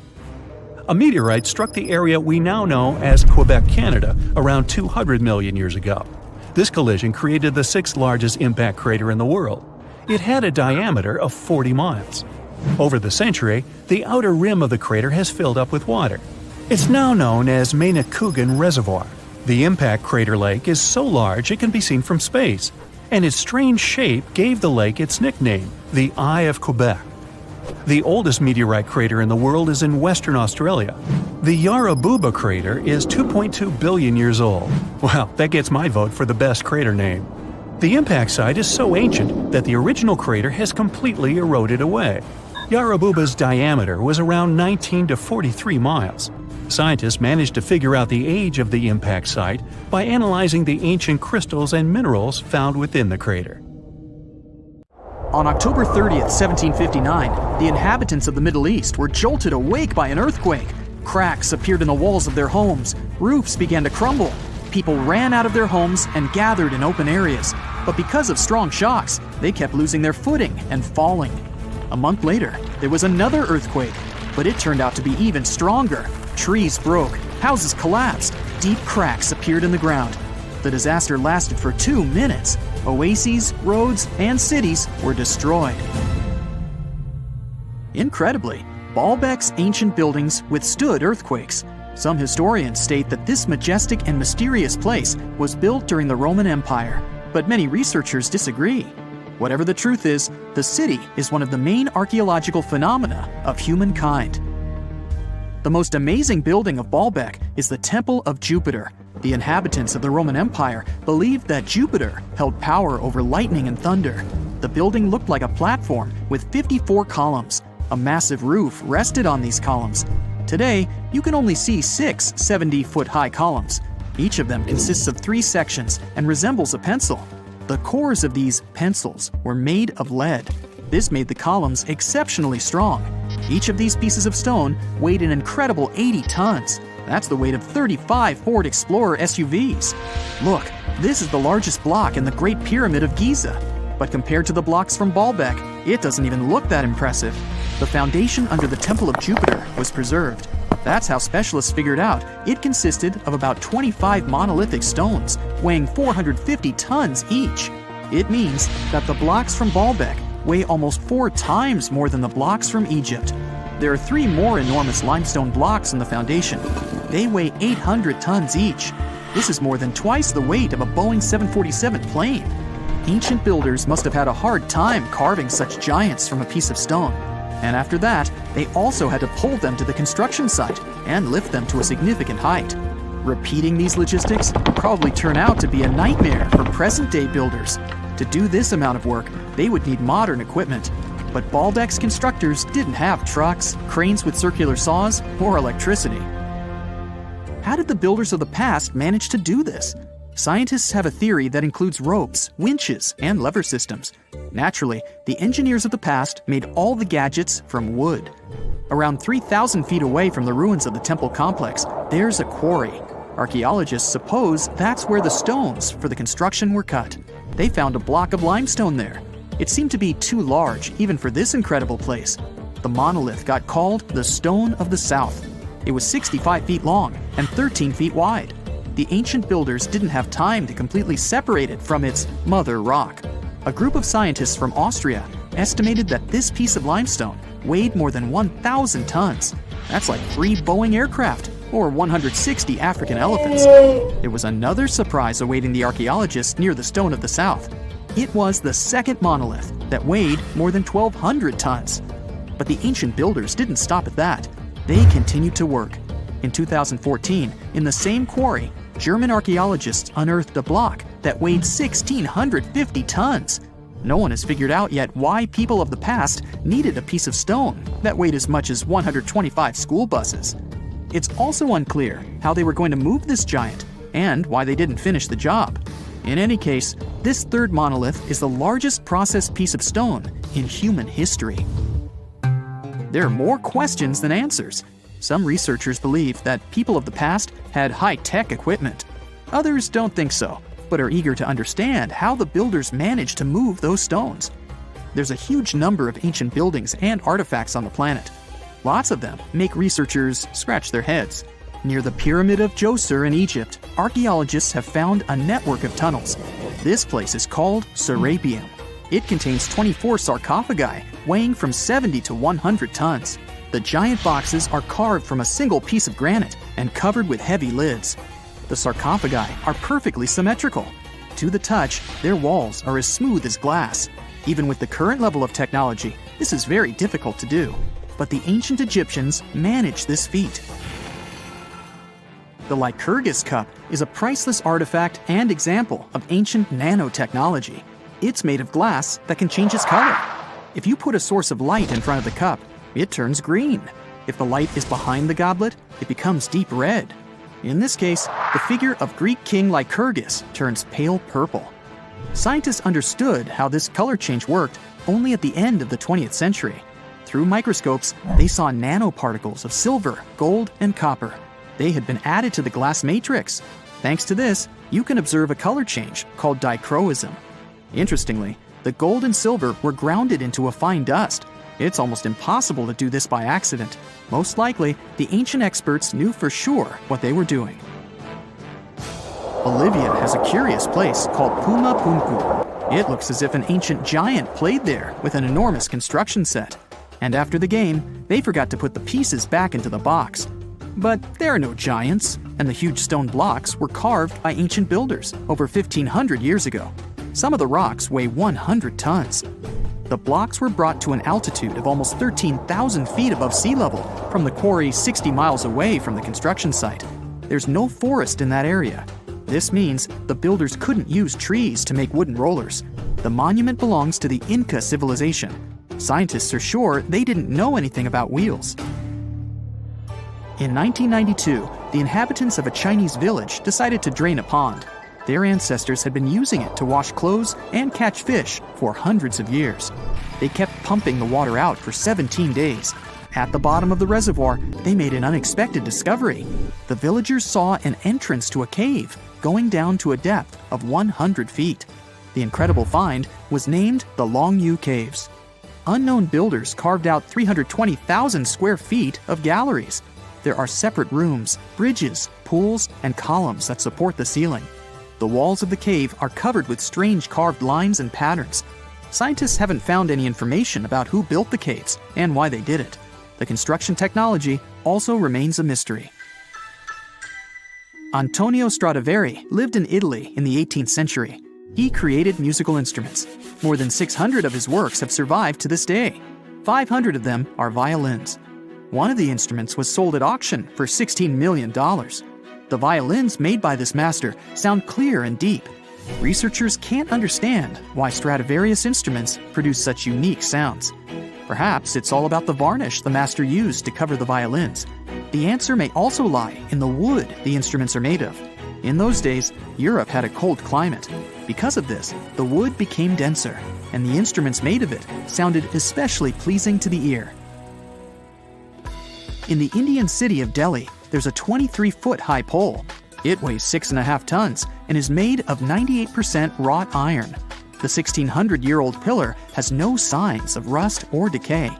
Scientists believe that the monument is so well preserved thanks to the dry weather and the chemical composition of the metal. It might be resistant to corrosion. And still, researchers don't know how the blacksmiths managed to make an iron pillar that's not afraid of rust. It seems like a tough feat, even for modern metallurgists. The Al-Nasla rock is divided into two parts by a perfectly straight slit. Each boulder stands on a small pedestal. Some people believe this is the evidence of ancient laser technology. But geologists think the split happened due to the ground shifting or natural vibrations that occurred under the rock. This process led to the appearance of the crack. It had been deepening for thousands of years, and gradually, the natural monument took the form you can see today. Giant waves come crashing down on the soft, sandy beaches of Hawaii. You've washed ashore, covered in seaweed, and a starfish sucking on your back.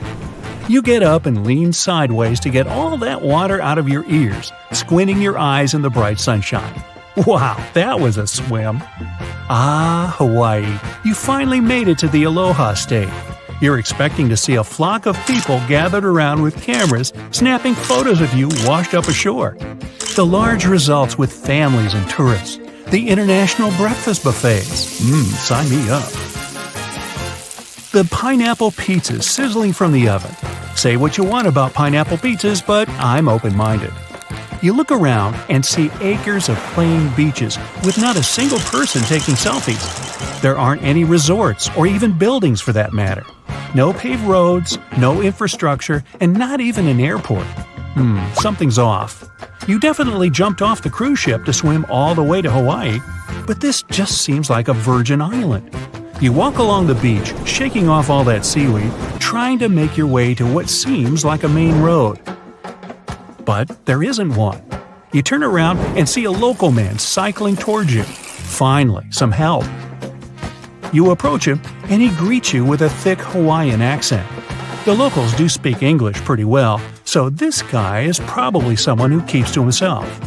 He gives you a very warm welcome and tells you that you're actually in Niihau Island, the smallest of the populated Hawaiian islands, at only 70 square miles. Your eyes widen with shock. Well, at least, you're still in Hawaii, technically.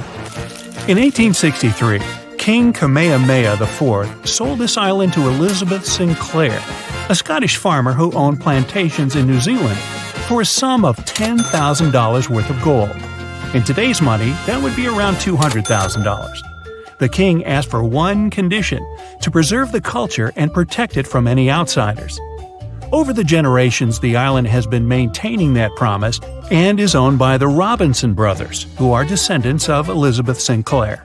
And one of the ways of getting in is by having a personal invitation from one of them. Another way is by booking a half-day helicopter trip with limited access around certain areas of the island for a few $100s. Good thing you saved yourself a few bucks. This is the only island where the majority of the population speak Hawaiian instead of English. In fact, Hawaii is the only state that has two official languages, English and Hawaiian. The Niihau Island actually rejects the fruits of today's advancements. There are no cars in sight, since the locals get around on foot or by bicycles. No wonder their lakes have great definition. They thrive without running water, internet, or shops. The only school on the entire island is powered by solar energy with a backup generator. And what's awesome is that it's the only school in the state that's powered by the sun. You walk around enjoying the landscape until your new friend shows you the biggest lake in all Hawaii. You're in awe to witness such an amazing sight. Being a resident of the island, the local explains some ground rules the permanent residents must abide by. The men of the island are not allowed to grow their hair or have earrings. If they do break these rules, they can be evicted. The local takes you to a spot where many of them chill and hang out during the day when they're not working. Many families gather around and have a cookout. You lie down on a soft, sandy spot with no one causing a ruckus. The cool breeze brushes across your face. You see tiny hermit crabs crawling around. And in the distance, you see some fishers walking back to their houses with their much-needed catch. Residents don't use modern-day technologies for hunting and fishing. Rather, they use techniques passed down generation to generation. In 2010, a study showed that there are only around 170 official permanent residents on the island. Some other studies say there are even fewer people living there, just 70. Either way, you kick back, relax, and enjoy the peace and quiet. There are some other interesting and off-limits islands in the world too. Way over in Brazil is an island that's uninhabited on purpose. Every 10 square feet of it have at least 5 venomous snakes slithering around. Even though some scientists say it's an exaggeration, I wouldn't want to be in an island overtaken by snakes. And that's why Ilha Queimada Grande is known as Snake Island. Scientists claim there are around 2,000 to 4,000 snakes roaming around. If you have a phobia of these reptiles, then maybe consider scratching it off your bucket list. But don't worry, no one's even allowed here without a special permit. And if you live nearby, no need to fear. The island is around 90 miles off the coast of Sao Paulo, where it rightfully belongs. It's crazy to think that 90% of all snake bites in Brazil are from this island alone. And it's home to a unique species of pit vipers, the golden lancehead. The ecosystem on that island is so unique because the snakes dominate the entire land with no threat. Over the years, they've been preying on birds settling or paying a visit. And without human intervention, they were able to thrive and host snake parties all year round. Nestled between the Bay of Bengal and the Andaman Sea is a hostile island that doesn't have any venomous snakes, or at least none that we know of. In fact, we know pretty much nothing about this island, except that the people who occupy it don't welcome visitors, and history shows that anyone who enters doesn't come back. Dating all the way back to the 1800s, an Indian merchant ship landed on Sentinel Island to freshen up and find its bearings. Around 100 people were able to swim ashore, since the island had no dock for ships and boats. They stayed for 3 days before the Sentinelese decided it was time for them to leave. They weren't shy about it either and forced them to check out early, leaving a sour taste on both sides. And it's been like that ever since. People come near, the Sentinelese pull out the "not welcome" sign, and everyone gets hurt in the end. But some anthropologists were kind of successful studying their ways of life. One of the closest documented visits to a Sentinelese village in 1967 proved successful. They learned that the locals lived in huts with slanted roofs facing each other with a fire pit around them. They had small, narrow canoes to do some fishing near the shores. Their main dishes consisted of fish and crabs. And based on the Andamanese people in the neighboring Friendly Islands, we can determine they live off specific fruits and eggs from seagulls and turtles. They use primitive tools for fishing and hunting, and don't know pretty much anything else about the outside world and its advancements. So, it's probably best for everyone if we just left them alone. On the complete opposite of tropical islands and white sandy beaches is a scientist's dream. Imagine bearing witness to the birth of a new island.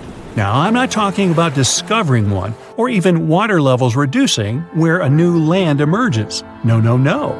Surtsey is an island just 20 miles off the coast of Iceland and is one of the most unique ones. In 1963, a volcanic eruption kept spewing out lava until an entire new island was formed, and it only took 3 years for it to form a whole square mile of land. Not enough to host a full-blown party, but enough to be considered an island. And after the lava cooled down, many scientists went to pay it a visit to conduct some studies. They were shocked to see actual life thriving there. It started with molds, bacteria, and specific fungi. Throughout the years, the ocean currents washed in seeds for plants to grow. And in the following decades, scientists observed more than 50 different species of birds flying around and populating the island. Surtsey is completely off-limits to anyone wanting to visit. Whether you're sailing by or going for a quick visit nearby, no one is allowed in to ensure the confinement of the species living there. It's even forbidden to construct anything nearby. So, why not visit Reykjavik? Way better restaurants. Friendlier, too. In Utah, in the middle of the desert, there are striped ponds that seem to be something from another world. The color gets even more dramatic, contrasting with the red Moab desert. The ponds have those stripes because of the evaporation. The more water there is, the more vibrant the blue shades appear. The electric blue color is artificial, though. People add cobalt blue dye, so the water absorbs more sunlight and evaporates faster. As the water disappears, the crystals of salt and potassium are left behind, which are gathered later for chemical production. You don't want to swim in there. Another unusual lake that has its looks thanks to evaporation is Spotted Lake in Canada. In winter and spring, it looks just like a regular lake. But in summer, when the sun gets scorching hot, some water evaporates, but small pools of minerals are left behind. The polka dot spots are usually green, yellow, and bluish. There are no two similar pools. They all have different colors and sizes. Don't get too close here, this place is quite sensitive. Now, if perfection is something you're after, head to Northern Ireland. The place, called the Giant's Causeway, has no extraordinary wonders, but the surrounding stones and columns look so smooth and impeccable that it's kind of hard to believe they were created by nature. All those cracks were formed thanks to a volcanic eruption, but the legend has it the site was made by a mythical giant named Fin McCool. He must have been really cool. In Turkey, there's a spectacular site called Pamukkale, which means cotton castle in English. Again, legend has it that giants had something to do with it. This time, they left some cotton there to dry, and it later turned into those stunning formations. Scientists kind of disagree with it and claim that it's all about minerals left by the thermal waters. It's up to you who to believe, but there's one undoubtable thing. This place with turquoise thermal water has no look-alike in the world. If you ever pop in this place, don't miss a chance to take a look at ancient Roman ruins left there. Back in 1802, humanity spotted something they never saw before: the pink water. Nope, it wasn't some fancy strawberry lemonade or something. It was an actual source of flamingo pink water. Meet Lake Hillier, located in Western Australia. It's not hard to guess that it attracts people because of its unique color. It never changes and stays pink throughout the year. No giants spotted adding pink dye there, so this time it's all about algae, bacteria, and high salinity. It's totally safe to swim there, but nobody can do that. Regular tourists just can't visit it.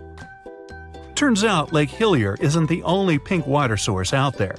In Senegal, there's Lake Retva, which looks almost exactly the same. It looks like an extra-large milkshake for the same reasons: high salinity and algae that loves salt. These algae produce red pigments to help absorb sunlight, so the lake color gets even more intense in the dry season.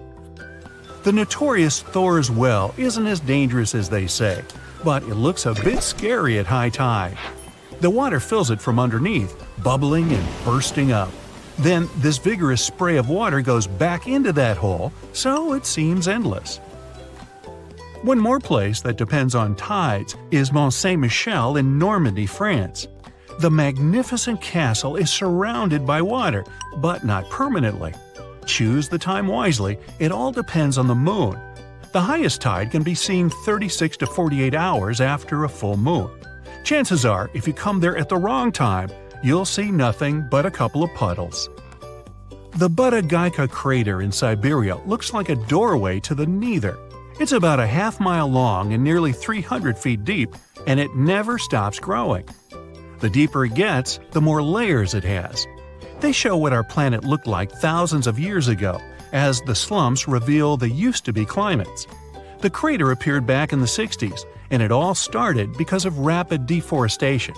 Trees no longer cast shades on the ground, and it got hotter. The permafrost melted, the soil cracked, and the crater appeared. In the middle of the Atacama Desert, Chile, you can spot a super weird thing. The rocks rise out of the sand right in the shape of a hand. No giant here again, just a sculptor-artist who made it. Some desert rocks can even walk. Walking rocks, also known as sailing rocks, can move on their own and leave long tracks across one of the valleys in California. Scientists even installed GPS navigators on some of them, and they showed those rocks can move pretty fast. Many researchers believe it's all about temperatures. At night, the desert almost freezes over, and the sheets of ice formed underneath melt during the day, so the rocks literally slide. Gippsland Lakes, Australia, can glow at night. Bacteria get agitated in the water when the algae bloom, and their movements give that bioluminescent effect. Still, the beauty of red algae bloom is extremely misleading. Red algae contain high levels of ammonia, so think twice before diving in. It's safer to enjoy the scenery on the shore. Just a tip, you should probably do that with your nose closed. The decaying algae doesn't smell like roses. Phew. Water often glows because of bioluminescent jellyfish, and so do caves. In New Zealand, there are glowing worms that emit greenish-blue luminescent light. You can see these guys only in total darkness.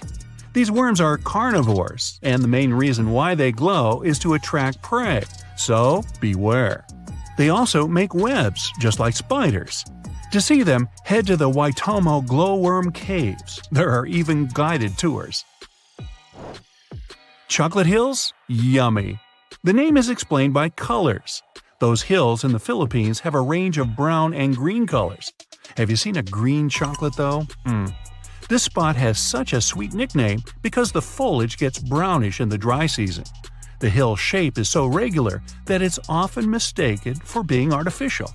Still, these are just some uplifted coral deposits, appeared because of rainwater. Just imagine a beach of ketchup spilled for miles and miles and a never-ending portion of French fries. Okay, it's just a dream, but a ketchup-red beach exists in real life in China. It's called Punjin, and it's at least 18 miles long. Usually, either giants or algae are responsible for such phenomena. This time, these are algae. They turn red in fall and make this beach one of the most colorful in the world. Good news, it's open to the public, but only a small section. We've seen a red beach, off to red waters. Antarctica isn't only white, it can be red too. In the Taylor Glacier, there's a crimson waterfall coming from a super salty lake. The water is rich in iron, which forms rust when it reacts with oxygen.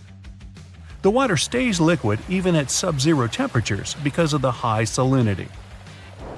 Glass Beach in California is another beach that looks so incredible that many people don't believe it's not made by humans. Well, they're partly right. The glittering, colorful glass stones used to be bottles dumped into the ocean. The waves took these bottles, broke them down, polished them to perfection, and voila! The beach is ready. Another thing created by accident is Fly Geyser in Black Rock Desert, Nevada. An energy company was drilling the soil in search of geothermal water, and boom! Today it's a scalding fountain of green and red water rising up to 5 feet high. Well, let's play a guessing game. Why is the water colored? It was a random giant walking around who added some dye in there. Or it's the thermophilic algae. Right, it's all about the algae again. In western Venezuela, locals living close to the Catatumbo River aren't afraid of lightning because they see it almost every single night within the clouds. It starts at around 7 p.m. and doesn't stop until dawn. The everlasting Catatumbo lightning once stopped for a few months, from January to March 2010. It was probably due to drought. No magic algae in this river, guys. Many believe it's just because of cold and warm air currents meeting around the area. Now, this island may not have incredible natural phenomenon, colorful algae, or even giants, but it has an enormous population of cats, which makes it literally the best place in the world if you like cats. Cat Island in Japan has quite a plain story. Back in time, people would go there in search of silkworms. Mice feed on those worms, so cats were a must there. If tourists come there, they can stay in cat-shaped cabins. Clever. Naturally, no dogs are allowed there. Oh, and if you want to make a donation, you can always feed the kitty. You're on the grass, looking up at the blue sky, enjoying some singing birds and catching some rays. You watch different shaped clouds soaring slowly, high up in the air. Suddenly, you hear a powerful loud rumble coming from far away. You get up and notice a gigantic thick cloud ahead. But it's not the size that scares you, it's the shape. The cloud looks like a skull. Don't worry, it doesn't mean anything bad's gonna happen. Anyway, it's not even a cloud. A few years ago, a skull formed out of thick smoke over Mount Vesuvius in Italy. That's the same volcano that erased the ancient city of Pompeii from the face of the earth. Of course, back then, many people were afraid that the volcano would erupt again. Luckily for everyone, the volcano's still in a deep sleep. It was just a nearby forest fire that caused the famous skull cloud. But the locals weren't so sure.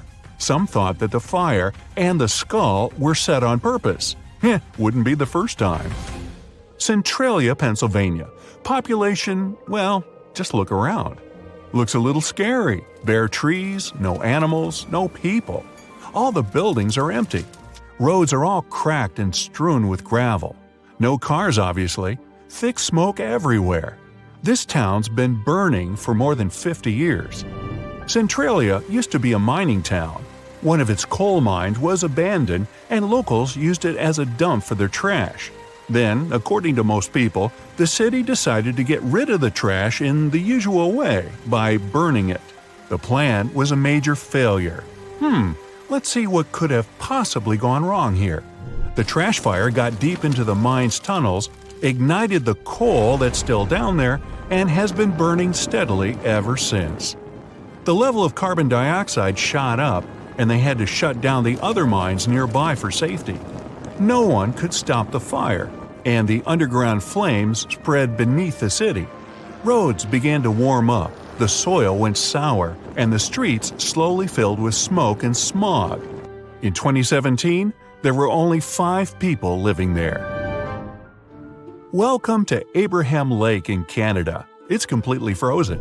You step onto the transparent ice and look down at what lies beneath. No fish, just some mysterious frozen bubbles. They look like small clouds frozen in ice, or jellyfish who forgot to pack a winter jacket. There are thousands of these little bubbles made up of methane. But don't try to dig a hole in the ice to touch it. Methane is highly flammable. It's created by methane-producing bacteria that eats leaves, grass, insects, and any other organic stuff that gets into the lake. When the methane touches the frozen water, it turns into tens of thousands of frozen little balls. When the ice melts, they burst open and sizzle. If you lit a match over them at just the right moment, the lake would look kind of like an erupting volcano. I can only guess what you'd look like, but your new nickname would be Bernie. Similar lakes can be found near some shores of the Arctic Ocean. There, the size of the bubbles can reach several times the size of hot air balloons.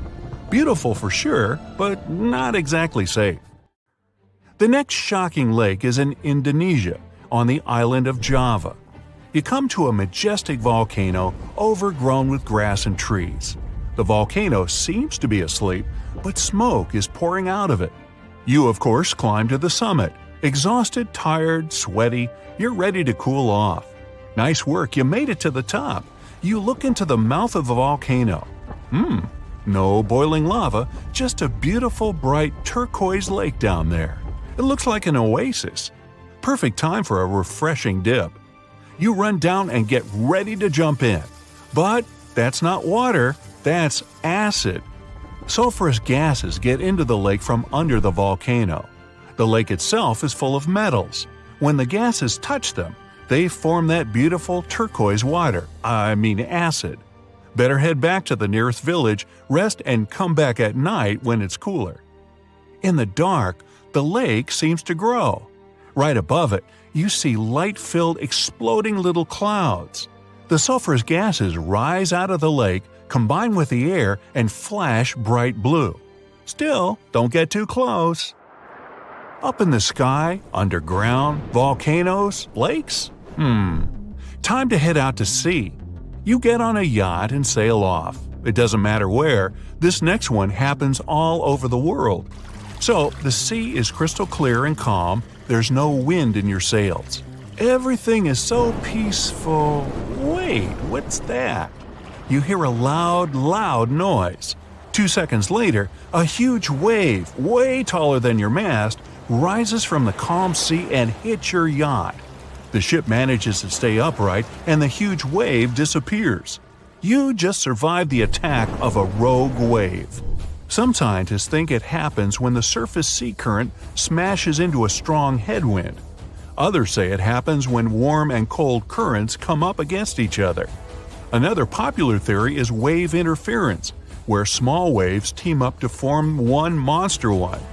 My favorite theory, kinetic vampirism. Under certain conditions, waves get a sort of superpower. Out of all the waves in the area, there'll be one which sucks the energy out of all the others. When it's full, the wave spits it all out. Maybe that's why the wave's so strong, but only lasts an instant. What about clouds? Scary? Well, they can be, if they're huge thunderclouds, walls of gray and black blocking out the sun, the moon, and the stars. First, you're relaxing in your backyard, then you see thunderclouds. Then you get thunderstorms, hail, floods, and even tornadoes. They're easy to spot thanks to their epic appearance, thick, heavy, and dark. They can even sparkle inside because of lightning. That's one scary-looking cloud. But before you run away, let's see how it forms. Clouds are like roller coasters. Imagine you're a small drop of water hanging out with your friends in the ocean, waiting in line for the brand new ride that just opened up. It's time. You strap in. Nothing happens. Then you feel it. The roller coaster starts to go up, up, up. You can see all your droplet friends down there. They're so small. You keep rising, just waiting for the big whoosh. But nothing happens. Then you're so high up that you're in the clouds. It's not so scary up here, and there are loads of your friends. Nice. It's starting to get cold. You look around, it's happening to everyone. You're being turned into beautiful ice crystals, so shiny and pretty. The clouds filling up, getting kind of cramped with all those other water droplets. Still, what a peaceful, enjoyable, wow! The ride kicks back in and you start to free fall. Slowly at first, then faster and faster, thousands of your fellow drops falling back to earth, some holding on tight to the handrail, some laughing and waving their hands in the air. Woohoo! And splash. Ooh, scary. Still, I like the lightning ride better. That's one where they strap you in, you ride up, and then you play bumper cars way up in the clouds.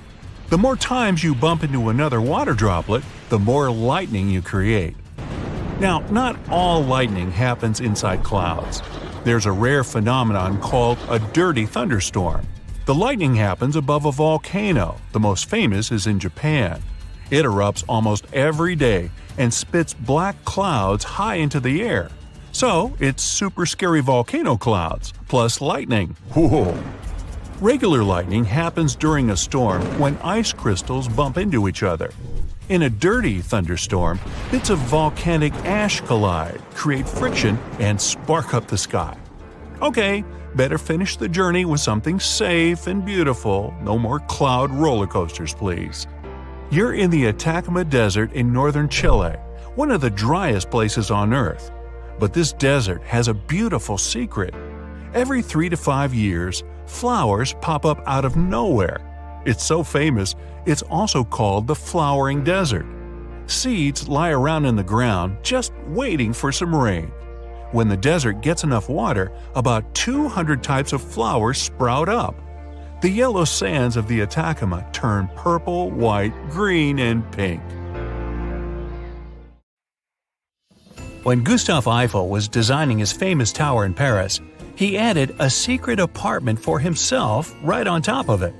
Visitors to the third level can now take a glimpse of the apartment through a small window.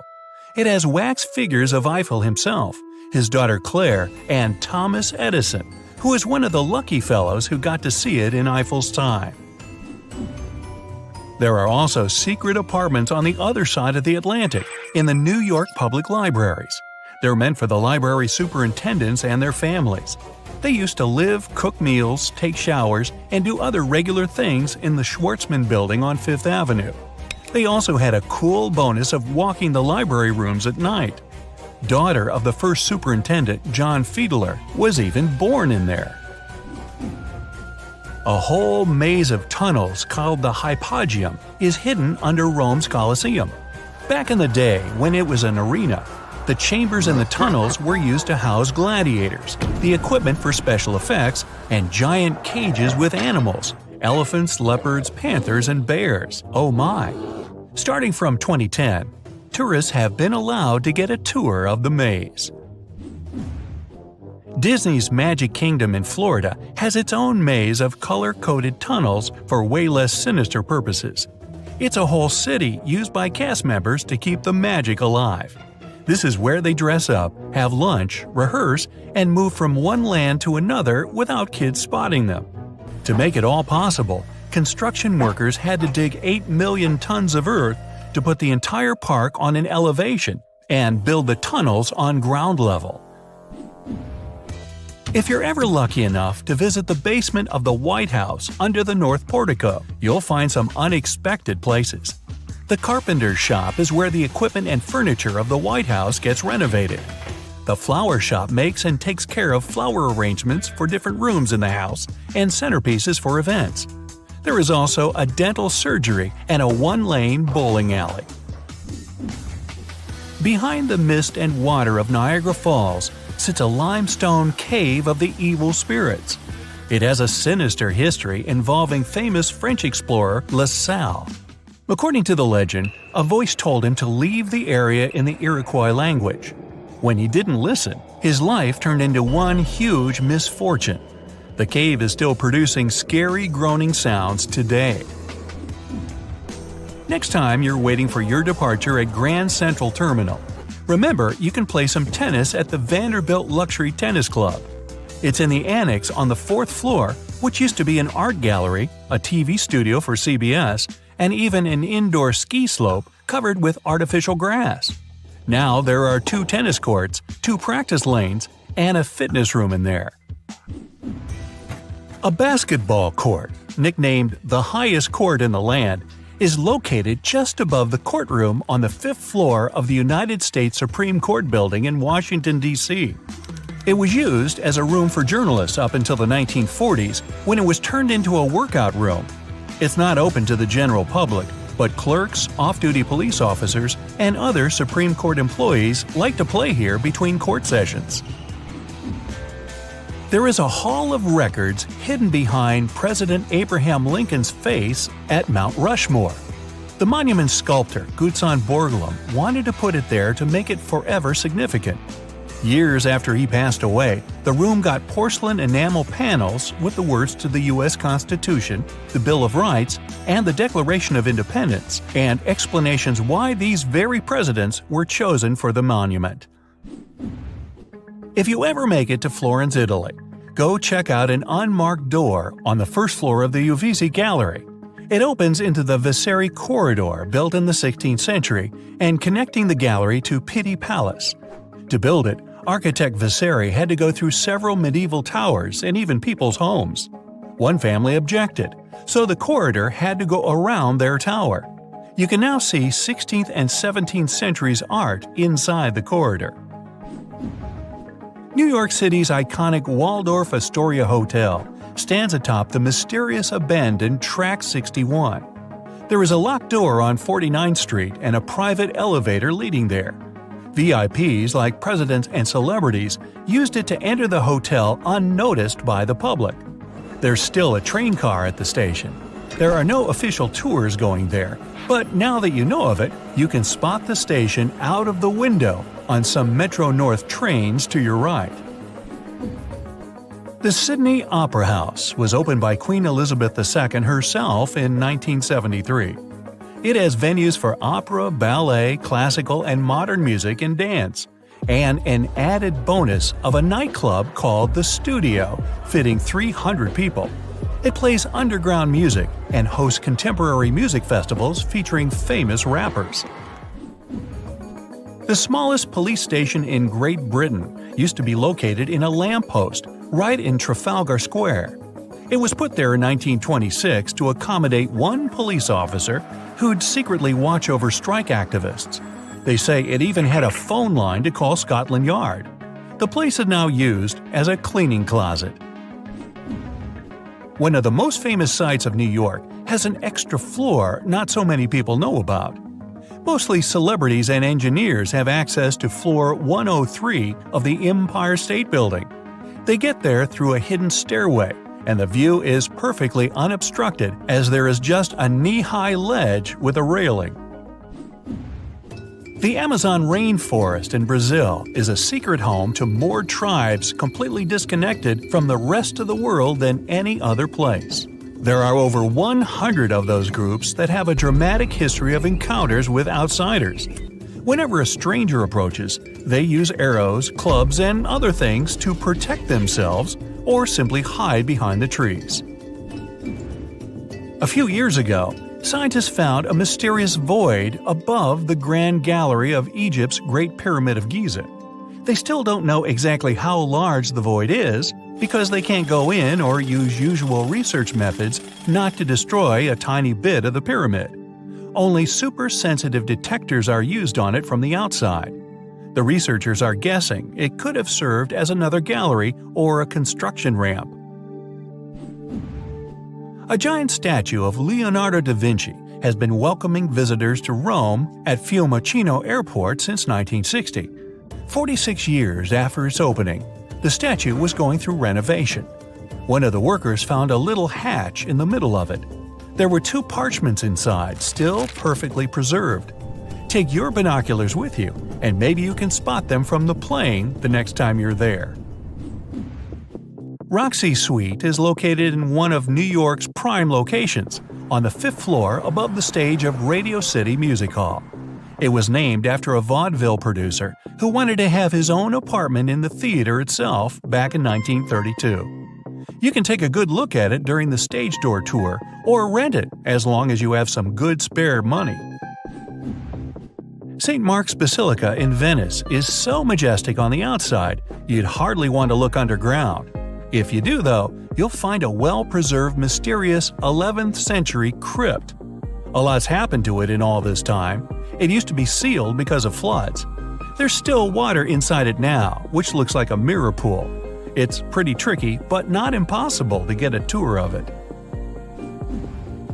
Abraham Lincoln Memorial is sitting on a marble throne on top of a 3-story basement. Engineers building the monument set concrete columns in there to support the construction. By the time it was discovered in 1975 during renovation, the basement had turned into a legit cave with stalactites and an ecosystem. They also found some graffiti from 1914 down there. The room will likely be turned into retail space, and visitors will be able to see all the underground findings safely. If you ask Google to give you directions to Little Compton Street, it shows just one spot that looks like a mistake. In reality, the street is completely hidden under Charing Cross Road. The street level used to be way lower where the basements are today. It was raised in the late 19th century, and an office block was set on top of Little Compton Street. You can still see 2 road signs showing where it was. It's dark, and it's hot, and it's difficult to breathe deep underground in Karowe Mine in the heart of Botswana. It's been countless hours since your shift started, and yet another rock in your hands doesn't look promising. On the other hand, there is a tiny chance that it's the largest diamond you've ever found. You decide to inform your Canadian bosses from Lucara Diamond Corp. And bingo! The stone you found turns out to be a breathtaking 2,492 carat diamond, the second largest ever found. Now, the average engagement ring size is 1.7 carats. It means that just this diamond could be enough to supply rings for more than 1,465 brides. You can compare the size of the previous stone with the size of a fist. And the weight of this priceless giant is over a pound. Its value hasn't been determined yet, but how about we speculate a bit? So, another diamond from the same mine, called the Constellation, was sold for $63 million in 2016. And that was only 813 carats, less than a third of this new one's size. The only other discovered diamond that's larger is the famous Cullinan diamond.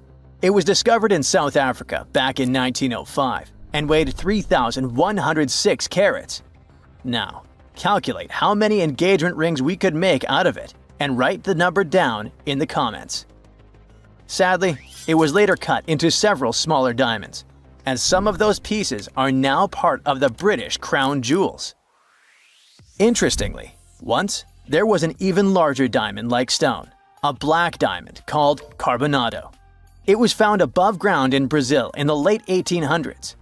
The coolest thing about it is that it may have come from a meteorite. The Sergio Carbonado, which is the stone's name, was broken into smaller pieces. They wanted to use it in industrial drill bits because it's one of the toughest materials on Earth. This new diamond was actually found with the help of advanced technology. The company used an X-ray system called Mega Diamond Recovery X-ray Transmission to detect the stone. This isn't the first record-breaking diamond Lucara has found at the Karowe mine. Back in 2019, they discovered the Sewelo diamond, which was 1,758 carats.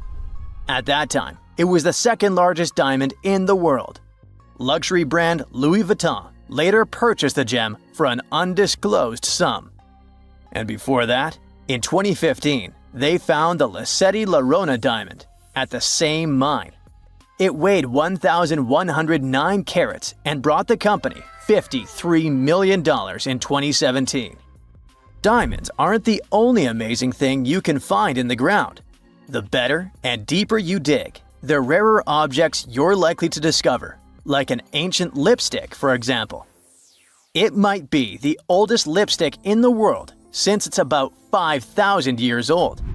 This deep red lip paint was found in a stone vial in southern Iran.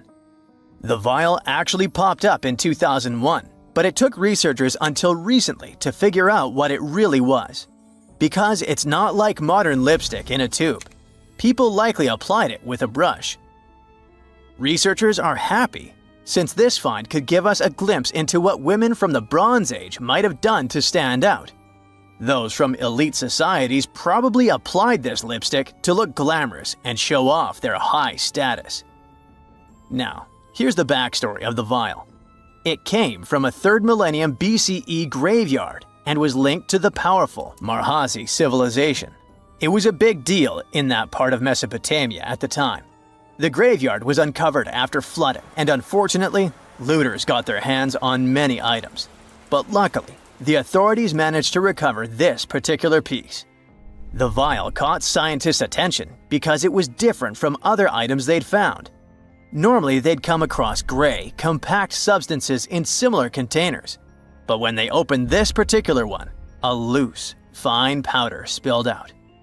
It was dark grayish-purple in color, nothing like what they'd seen before. When the researchers analyzed the powder, they found out that it was made with hematite, which gave it a rich, deep red color. It also had other ingredients like vegetable oils and waxes, making it really similar to what you'd expect in a modern lipstick. Apparently, back in the Bronze Age, makeup was a sign of luxury and superior status in that area. It showed off wealth and power, especially in elite circles. By the way, the researchers don't want to claim for sure that this is the world's oldest lipstick, because who knows? Something older might turn up someday. How about we move to Bulgaria right now and do some digging there? Wait. There's no need to take a spade and dirty your hands. An amazing discovery is already waiting for you. There they found a large marble statue. It's almost 7 feet tall, which might depict Hermes, a Greek deity. But the craziest thing is that it was buried in an ancient sewer for around 2,000 years.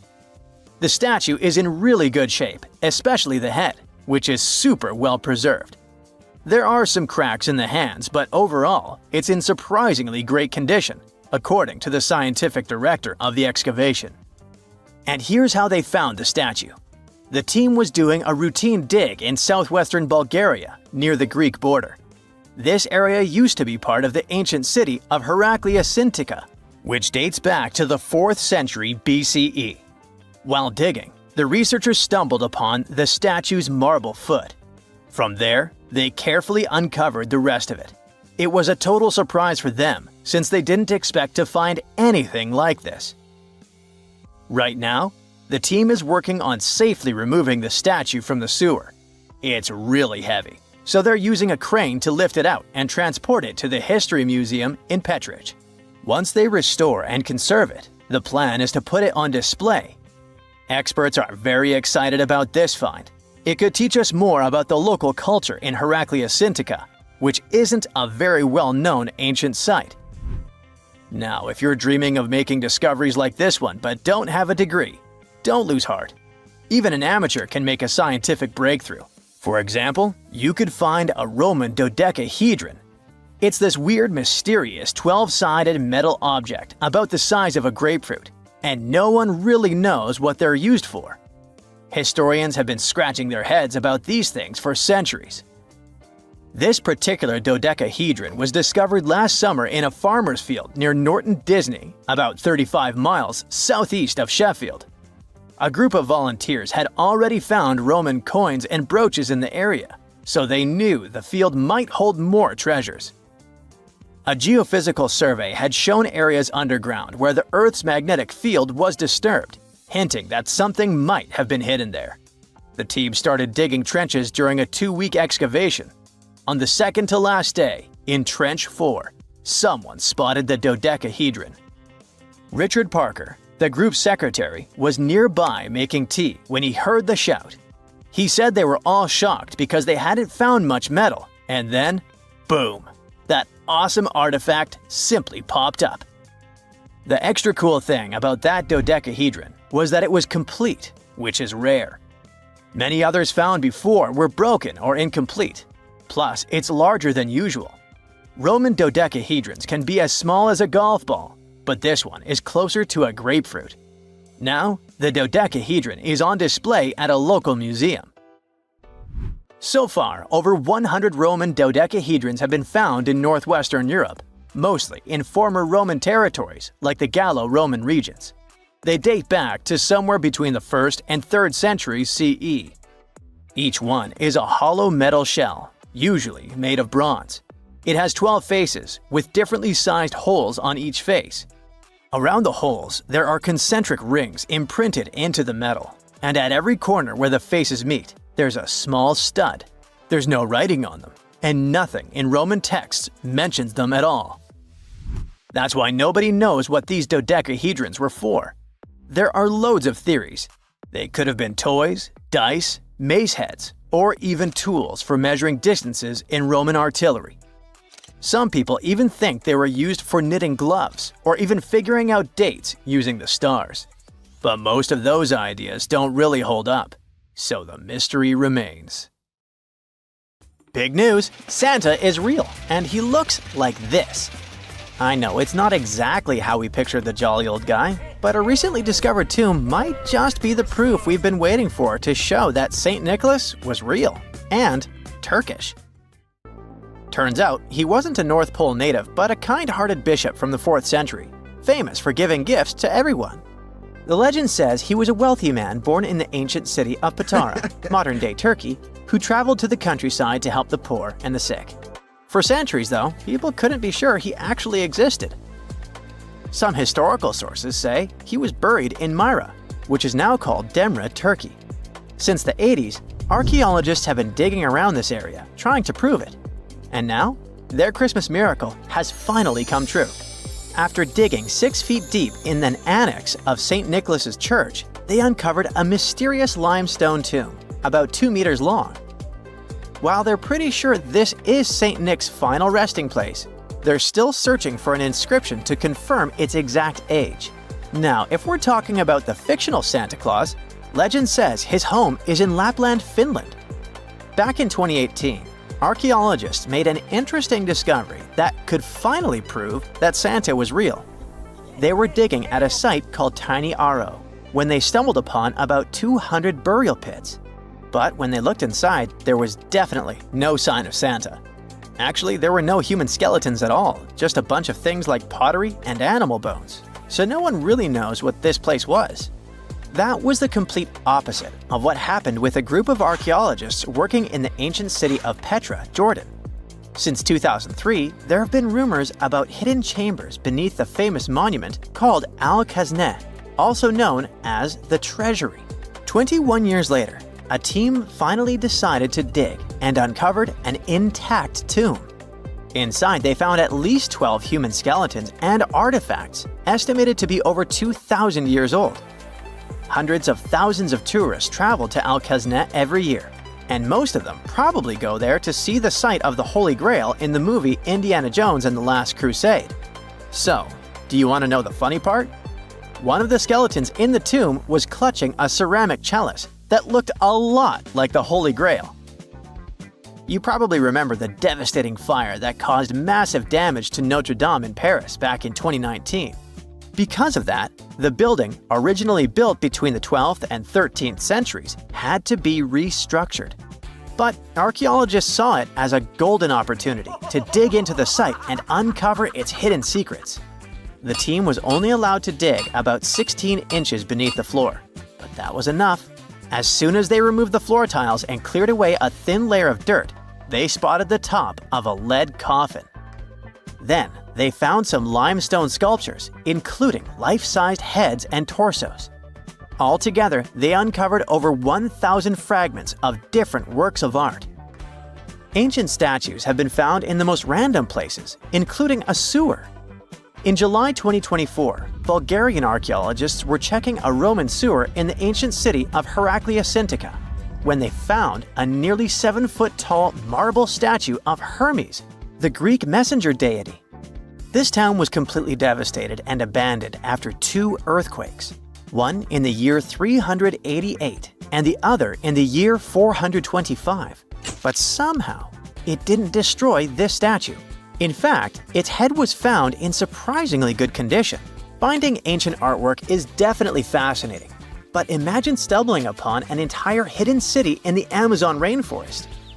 Using high-tech lasers, researchers uncovered a lost civilization with thousands of structures and a whole network of roads, canals, and houses, all buried beneath the dense jungle. This city was built around 2,500 years ago, in an area located in the shadow of a volcano, which, by the way, could have erupted and destroyed this civilization at some point. It's hard to say exactly how many people lived there, but experts estimate they stayed up there for about 1,000 years. This discovery proves ancient people also had huge, organized cities in the middle of the Amazon. A similar thing happened in Campeche in southern Mexico. An archaeologist was doing some research on the internet when he accidentally discovered a hidden Maya city. This area, now called Valeriana, was huge, about the size of Edinburgh, the capital of Scotland. It had pyramids, sports fields, amphitheaters, and paths connecting different districts. Thanks to satellite images, archaeologists uncovered an entire unknown civilization from the Bronze Age. They were checking out aerial images when they discovered 100 prehistoric settlements in the Pannonian Plain, a region that includes parts of what's now Serbia and Hungary. The people who lived there are now known as the Titsa site group, and it looks like they were a pretty well-organized society, skilled at growing food, hunting, and fishing. Google Earth helped a team to uncover a mysterious set of 400 ancient gates in Saudi Arabia.